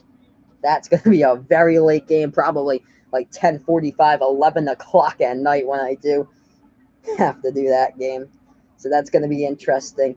And I have to take my mom on Saturday to the Subaru dealership at 8 in the morning to get her car fixed for the airbag recall as well. So a late game. Takata airbags. Yep. I drive a Subaru as well, and Takata airbags. They all got recalled. Yep, I drive a Subaru as well, and they went down 2 weeks ago to get my airbag, a new airbag reinstalled in there because of that whole recall with over 1 million Subaru makes and models in there for the Takata airbag, and they've had that going for years, I guess, but they've known about it for years, and then they just tell us in 2019. Yep. But here we are, 47-40. We're on a commercial break. We do have around 10.5 left when we do get back to action between Villanova and St. Mary's. 67-61 Florida with 47 seconds left. So Florida is up by 6 against Nevada with 47 seconds left in that game. 67-61 is the score there. We'll see if Florida can close out that game. Has almost doubled, basically doubled. Fairleigh Dickinson, 80-41. Wow, 80-41. Gonzaga beating Fairleigh Dickinson. Yeah, that I think will be a really good game tomorrow. Wisconsin against Oregon, I think will be a really good game. Good luck with that stream. Thanks so much for tuning in. Yeah, I don't have cable back at my house that I'll be streaming tomorrow, so I can only get the games on CBS. But when I'm here at John's, I'm able to get all the different channels on cable, like TBS, TNT, True TV, CBS. Michigan, Montana starting in 10 minutes.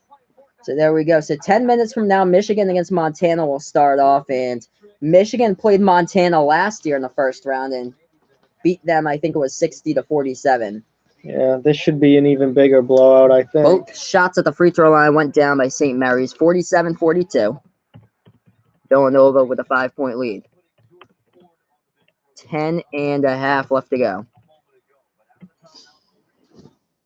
Villanova now with the ball, dribbling towards the left side of that 3-point perimeter. And we have 10:22 left to go, and a stoppage in time on the courts.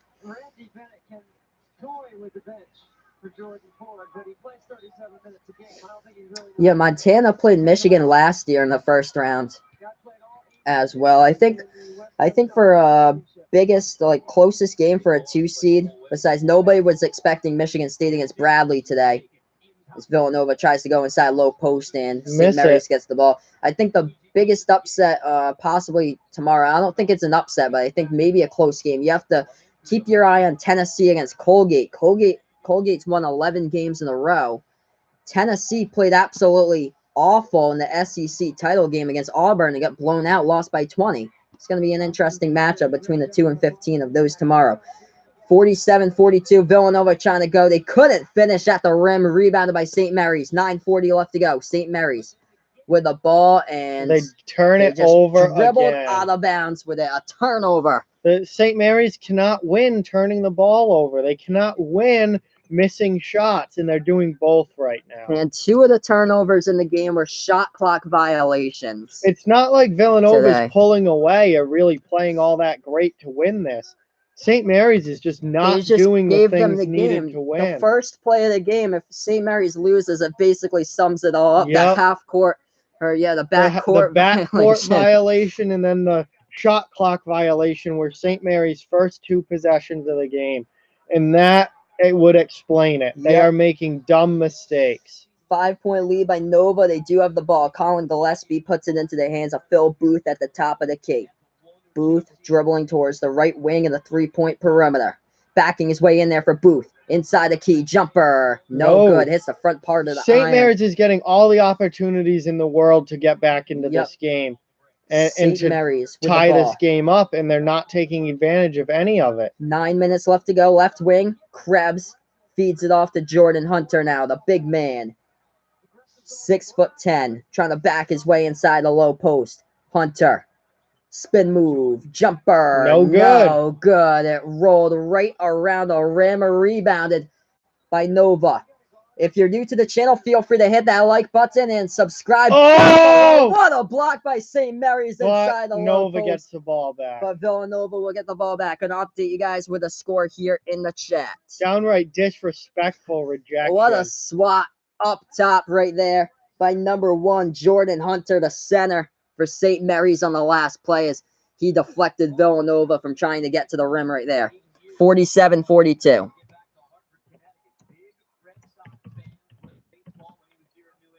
Shot no good by Villanova. Rebounded by St. Mary's. We have 8.5 left to go in this game. 47-42. If you're new to the channel, hit the like button. Subscribe as well down below.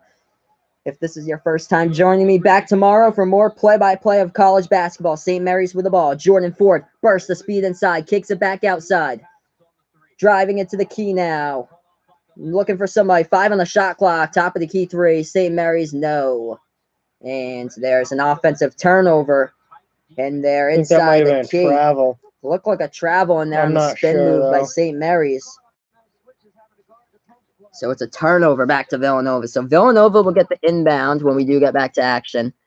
The score is 47-42. Villanova up by 5. We have 8 minutes left.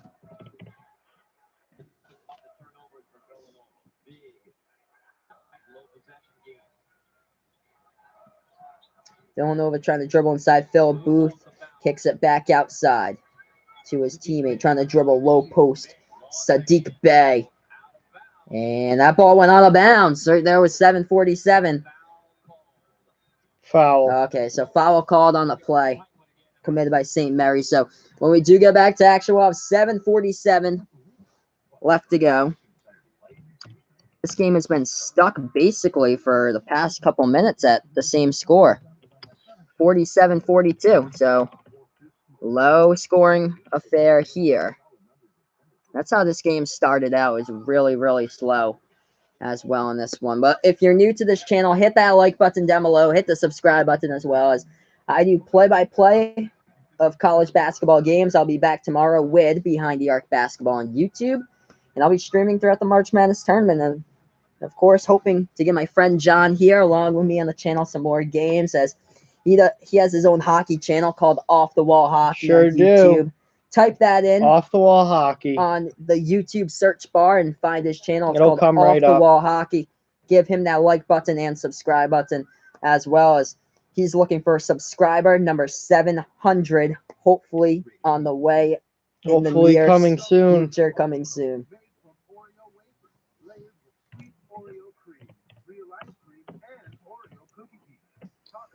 So we are just stuck at the same score, basically, for a little while. Let's check up on Florida against Nevada. I think the last time that game's probably over. Yeah, it's probably over by now. Yep, 70 Florida to won. 61 Florida. So Florida comes out victorious, 70 to 61 over Nevada today. So I was saying about that I took Florida in my bracket because Nevada hasn't played anybody good this season. I also took Florida, so that's another win for me. You can have 15 losses in the bracket, and you can be the team with 4 losses, because basically that team with 4 losses played cupcake teams throughout the season. And that's what happened in that one today.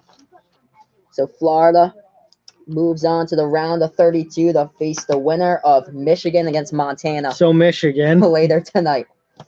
They'll lose to Michigan. Fat chance that a team from the Big Sky Conference will beat a Big Ten conference. If Michigan loses, I have Michigan in my Final Four. So if Michigan loses to freaking Montana. Well, we all know what happened to Michigan State today. Oh, come on. The other Michigan. Come on. Michigan State playing against Bradley, but I got Michigan in that game. No way. I don't think Montana can win. I don't think a single team from the Big Sky Conference has won a single game in the tournament this entire decade. Probably not. That will continue. St. Mary's cannot score. This is a problem.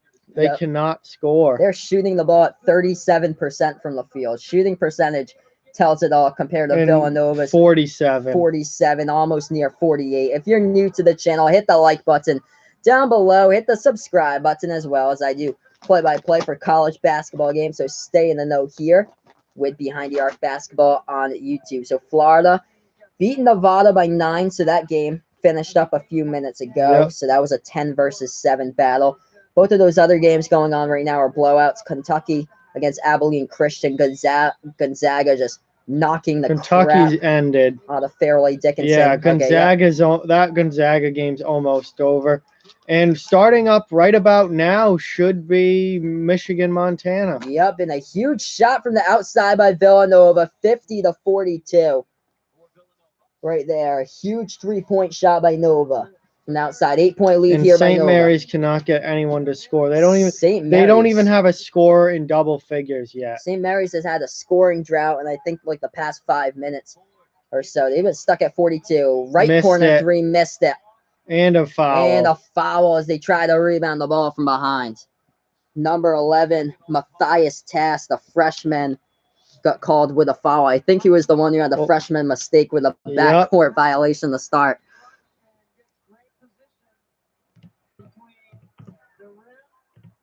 So Villanova currently up by 8. 50 to 42. We have 7:10 left to go. This is not looking good for St. Mary's, my Elite 8 pick. Villanova with the ball, right wing of the perimeter, dribbling now, and he fumbles it. Eric Pascal lost control of that ball. St. Mary's. See, this is what I mean. Villanova is not winning this game. St. Mary's has had Poor all the decisions opportunities in the world to take this game, and they are not taking advantage of anything. Lob pass over the top, Finally, up and in by some St. Mary's, 50-44. Big bucket right there by Jordan Hunter. They have the like 6'10" 4 center. points in like the last, I don't even know. Yeah, like 6 minutes. 6 minutes? Yep. They finally move on from 42. They are at 44, 50-44. Villanova with a 6-point lead, 6.5 remaining. Villanova with the ball, right wing of the perimeter. Phil Booth to the right corner, passes it. Gillespie now. They're moving it to the left wing of that 3-point perimeter. Dribbling baseline and offensive foul on Nova. Another turnover. Oh, man. Villanova hasn't played well at all in this game, yet they've scored 50 points with 6:19 left to go, and they have the lead. Because St. Mary has not been able to score. If they could hit a three. If they could hit a three right here and make this 50-47 with 6 minutes left, yep, that would be game changing. Difference. It would be like the Yale against LSU game today, but Yale couldn't hit. They could barely hit shots from 3-point range. Here we are back to action. St. Mary's with the ball. Jordan Ford passes it up. Deep three. Oh, he got it! 3-point game. Huge. Let's go! From the outside. That's a huge three. Let's go. Talk about momentum right there. This score kind of looks familiar.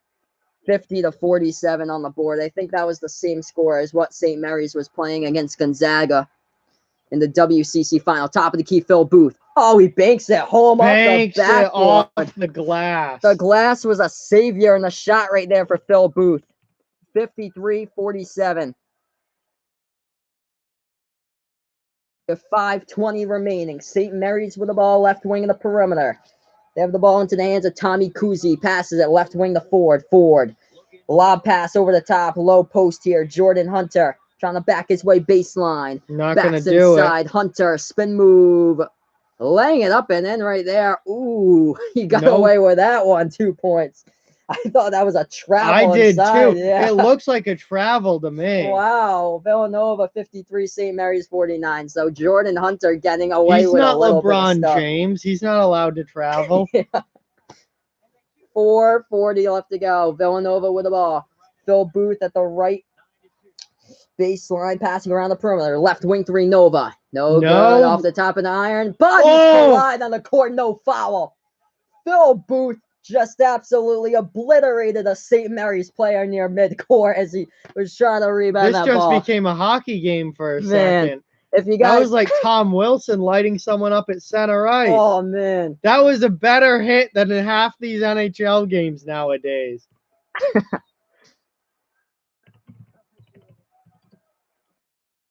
Villanova retains possession. Yep, 53-49. 4-point game. Villanova with the ball. The thing that is really missing from St. Mary's is that knockdown shooter. They do not have that go-to knockdown shooter. Top of the key 3 here, Nova. No good off the front part of the iron by Jermaine Samuels. Rebounded by St. Mary's. If only they had like a go-to knockdown shooter who you yep. knew you could just get the ball at the end of the game and toss it up. St. Mary's with the ball. They try to lob it over the top. Villanova steals it with a steal. I didn't think they saved that. I thought the ball was out of bounds, but it looks like they saved it from doing that. Phil Booth with the ball in his hands. No good. And a foul. Missed the layup, but he gets fouled. He'll go to the line to shoot 2 when we get back. They're going to make it a 6-point game. With 3:45 left to go. If you haven't done so already, hit the like button down below. Hit subscribe to my channel as well as I call play-by-play of college basketball games. So stay in the know here with Behind the Arc Basketball on YouTube. Right now with 3:55 left to go. With a 4-point game between Villanova and St. Mary's in this one. This is the best stream that we've done today. We had Yale against LSU early on. Yale was down behind throughout like the majority of that game. If they had hit a huge 3-point shot late, they got really down. Yeah, they got really down. I think 16 points at halftime they were down. But LSU couldn't hit shots late in the game, and it got a little bit closer. Neither could Yale. All Yale needed to do was be able to hit a few shots, and they would have won that game. But they couldn't hit. They ended up They ended up like 8 for 35 from 3 or something like that. Yeah, it was not a good number at all. It was an atrocious percentage from 3. Yep, it was not good at all. But LSU came away with that victory, and then Murray State just lighting the scoreboard up against Marquette in the last game, just obliterating them. I thought that game, John Morant, just unreal performance. Would have been the one that was close, but instead, Murray State just took control of that game from the very start. They had a 20 to 10 lead at one point, and then Marquette tied it up at 20 even. And then after that, Murray State was just racing all the way to the final horn, just blowing out Marquette in the second half. Actually, it was pretty close going in the halftime. It was like no, it was a good game until the second half, and then Murray State just took it to them in the second half. Yeah. And Marquette couldn't shoot, so they ended up getting blown away. Yeah, they relied on Marcus Howard way too much throughout that game. He got shut down in the second half. Yep. And they didn't have anyone else who could make a shot. Not at all, which it might be that way for Purdue. If they rely too much on Carson Edwards, the leading scorer for Purdue. Yep. Against Old Dominion. Old Dominion has a top 10 defense and least points allowed this season. That could be a tough matchup for Purdue, playing at a neutral court where they've struggled this season for the Boilermakers. Their record at home is undefeated. 15-0. But their record outside of their home court is not good. 6-6 on the road and 2-3 at neutral court sites. So they're under 500 away from home. And one of the games they won on the road at Indiana, Purdue beat them 48-46. They shot the ball like 27% from the field that game and still won because that will not Indiana win you a game like in the NCAA tournament. So curious to know how the final outcome of the next game after this one goes. Will be Purdue against Old Dominion. The winner of this game will take on that game, whoever wins that one. If you're new to the channel, hit the like button down below. Hit subscribe as well as I call play-by-play the college basketball games. Here we are. 3:45 left to go in this game. Villanova at the line. Phil Booth, a 74% free throw shooter at the charity stripe, knocks down his first. 54-49. Villanova up by 5. And I'll shoot a second one with Phil Booth. Knocks it down 55. 6-point game.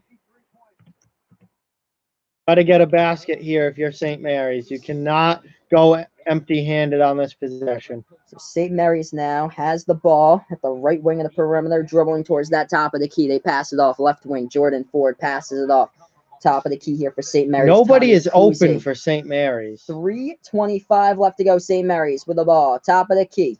With it, passes it off left wing Ford. Back to the top of the key. 4 on the shot clock, 3 on the shot clock. So fader inside the key, no good. Rebounded by Villanova. Terrible shot selection right there by St. Mary's. Once again, they're down to the final seconds on the shot clock, and they just toss up some garbage shot because they play themselves into shot clock trouble. It's happened multiple times this game. Villanova with the ball. They take it past the timeline. And now they're killing the clock. Phil Booth killing time. Villanova's up 55-49. 2:50 remaining. Booth trying to go inside. Kicks it back outside. Right corner of the perimeter here. Jermaine Samuel step back deep two, no good, and rebounded by St. Mary's. But St. Mary's cannot get any good quality shots. 49 points by St. Mary's. What is that? That's contested. Yep. No good. Too strong off the backboard. Villanova gets the rebound. Under 2.5 left to go. If you haven't done so already, hit the like button. Subscribe. There's the game. There's the game right there. Villanova with an alley-oop jam. Shove it down your throat. There's the game. 57-49 right now. Nova with an 8-point lead. 2:10 left to go. St. Mary's in trouble. Krebs with the ball. Left wing of the perimeter. And now they pass it right wing now to the top. Nobody is open for St. Mary's. St. Mary's dribbling. And now at the free throw circle, trying to move inside for St. Mary's. Banks at home, 57-51. We'll see. Timeout on the floor called. St. Mary's just got a big bucket right there to cut the Nova lead into 6. So I'm going to update you guys with the score. If you're new to the channel, hit that like button and subscribe button down below as I call play-by-play of college basketball games. We have a minute 54 when we do get back into action with this one. 57-51 game. So we have the King #1 on my chat right now. He says he's in the same boat as you with St. Mary's here. Taking St. Mary's for this game, but his bracket's at 100% right now. So how is that possible? He needs to keep his bracket at 100%. So he needs St. Mary's to win this game. Right now, it's bad news for St. Mary's. They are down by 6, but have a minute 54 left to go. This game could easily go to free throws as well. As we look to Villanova, they have a couple of free throw shooters above 70% on the season. Colin Gillespie is the best one, shooting at 84% from the free throw line. So we're going to see. We have not yet had a buzzer beater in this tournament. That would be sick if St. Mary's wins on a buzzer beater, but the way that they're shooting, I don't see it happening. They are not shooting well. Maryland against Belmont went down to the final seconds. Belmont, of course, with a full court try at the buzzer, and that was an air ball, but here we are back to action. Villanova with the ball, pushing tempo as they try to go inside. Foul called with a minute 50. Foul committed by St. Mary's. So Tommy Kuzi just committed the foul for St. Mary's.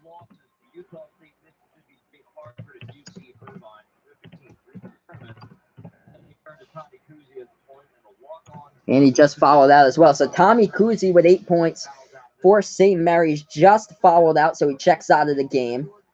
That's it for him. Yeah, St. Mary's is done. They're done. We have a minute 50 left to go. Villanova will get the inbounds. Not a whole lot of fouls in this game. Villanova's only committed 2 fouls. St. Mary's with 6 at the moment. So Villanova with the inbound with a minute 45 left to go, trying to kill time. Phil Booth takes it past the timeline for Nova, the defending national champs, as he's at that March Madness logo right there. Just killing clock. A minute and a half left to go. Phil Booth, top of the key, trying to take on a man inside underneath the basket. Backs it out outside, kicks the ball out of the perimeter. Right wing 3, no foul called on the play, and Villanova maintains possession, lays it up and in by Jermaine Samuels. I thought that might have been an up and down on that one, but it looks like St. Mary's might have got a piece of the ball. The ball went back into the hands of Jermaine Samuels, and he laid it up and in for Nova. And one, I think. Yeah, I think he got fouled. He'll go to the line also for 1. Yep, he'll go to the line for 1. Yeah, so this game's over. So a minute 21 left to go. Jermaine Samuels at the free throw line for Nova pulls it off. He's a 63% free throw shooter. And no good. Rebounded by St. Mary's. Under a minute 20 left to go. St. Mary's with the ball. They take it past the timeline. They need 3-point shots. They don't have a knockdown shooter. They don't have that big shooter. Blowing past the defense. They can hit 2s when they lay it up and in past the defense like that. 6-point game. Minute 8 left. 59-53.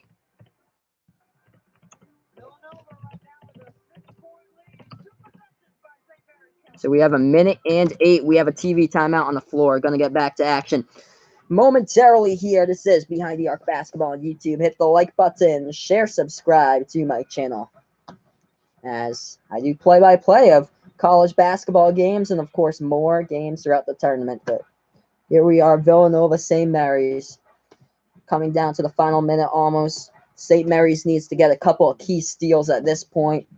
Yeah, they got to force turnovers, somehow get stops. We'll lay it up and in, and those hit some big shots. It would take a miracle for for St. Mary's to win this now. There were 3 crucial turnovers in this game that St. Mary's had. The first play of the game, the backcourt violation. There's that one. Set the tone for the whole game. They've turned the ball over 7 times in this game. 3 of them have been inexcusable.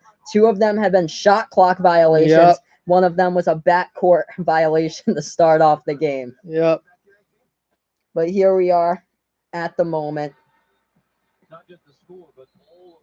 And also Villanova, if they do get fouled, Villanova will shoot in the 1-and-1 in the bonus. St. Mary's with 7 fouls as a team right now in the second half.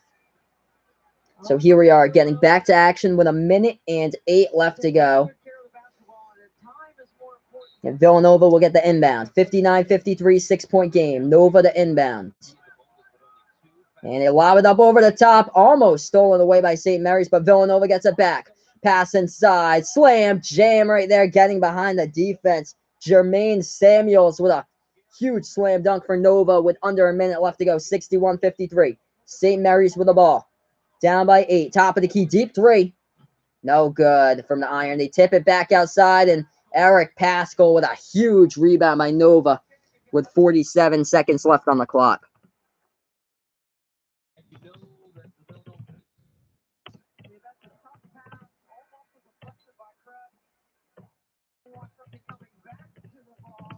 So Villanova right now looking like they're going to cash their ticket into the next round. Going to update you guys with the score. If you haven't done so already, make sure to hit that like button. Subscribe down below. 61-43, St. Mary's with the ball. Spin move inside the key. They're going to turn the ball over. Too much time dribbling with a ball by St. Mary's. Floats up a shot. They hit it home, though. 61-55. Not enough. Timeout call by Jay Wright. Hit the like button on my video. Subscribe if you haven't done so already. Thank you so much. I appreciate it. Let's try to get this to 10 likes tonight on my channel. I'll be back tomorrow calling Iowa against Cincinnati. Should be a good game there. Tennessee against Colgate right after. The late game, Central Florida taking on VCU. So right now we have a TV timeout on the court. Right now, 61-55 is the score. We'll have 34 seconds remaining when we do get back to action in this one. Villanova with a 6-point lead as I do play-by-play of college basketball games, so stay in the know here with my channel. This is Behind the Arc Basketball on YouTube. 33.9 seconds left when we do get back to action. We got ourselves a 6-point game. St. Mary's took quite a bit of time right there, dribbling the ball around the court. So that took a chunk off the time, but here we are getting ready to go back to action. Villanova passing it up top, and a foul committed by St. Mary's with 33.4 seconds left. So Eric Pascal will go to the free throw line for Villanova. He's a 75% free throw shooter.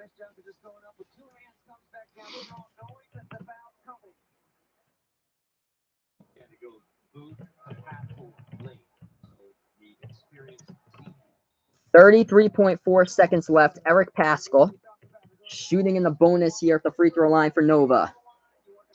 75% free throw shooter. And no good. Missed that one. Rebound by St. Mary's. 30 seconds left. St. Mary's with the ball. Right wing of the perimeter. Taking it inside. Too much time dribbling here in the key. Floating up a shot. Knocks it down with 22.7. They're taking too much time.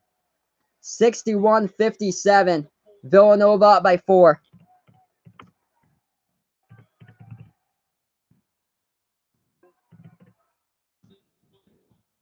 Eric Pascal missed that front end of the 1-and-1. Villanova to inbound.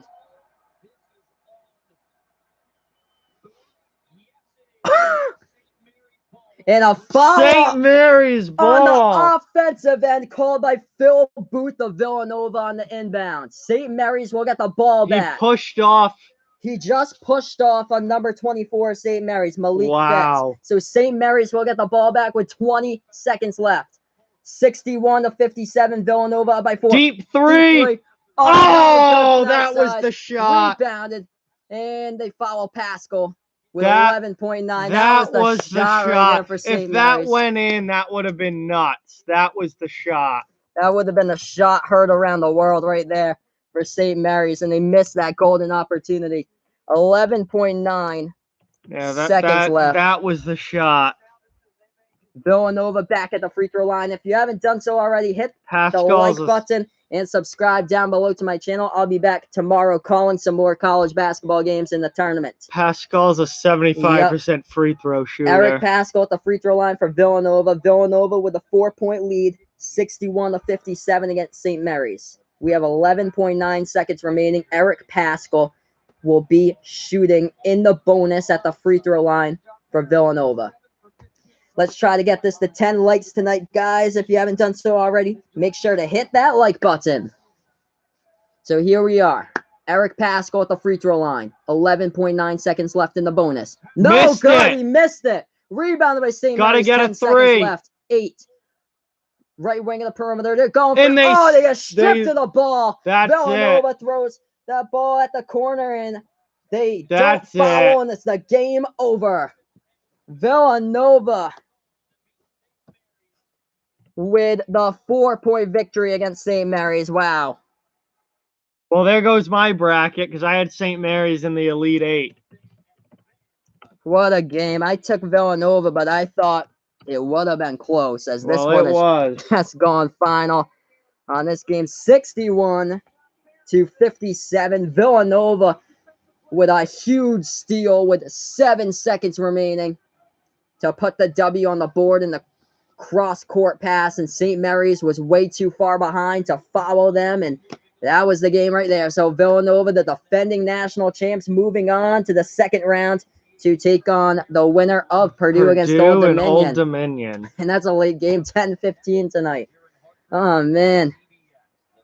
What a great game, guys. If you haven't done so already, make sure to hit that like button before we sign off tonight. Make sure to hit that subscribe button, as well as I do play-by-play of March Madness games. See you guys. Thanks for watching. Yeah. Really appreciate it. Thank you guys so much. I appreciate it. You guys did awesome in the chat tonight. I'll be back tomorrow. Iowa against Cincinnati. Just me solo tomorrow. That'll be 12:15 tomorrow. Iowa and Cincinnati. And then Colgate, Tennessee, 2:45. Central Florida, VCU. I have that schedule. That's going to be a really late game tomorrow night. So I'll be back tomorrow. I'm not going to stream for tonight because I have to make my way back home, and also Wofford against Seton Hall. We've already done 3 games today. Usually 3 games, most likely I'll be doing on today and tomorrow.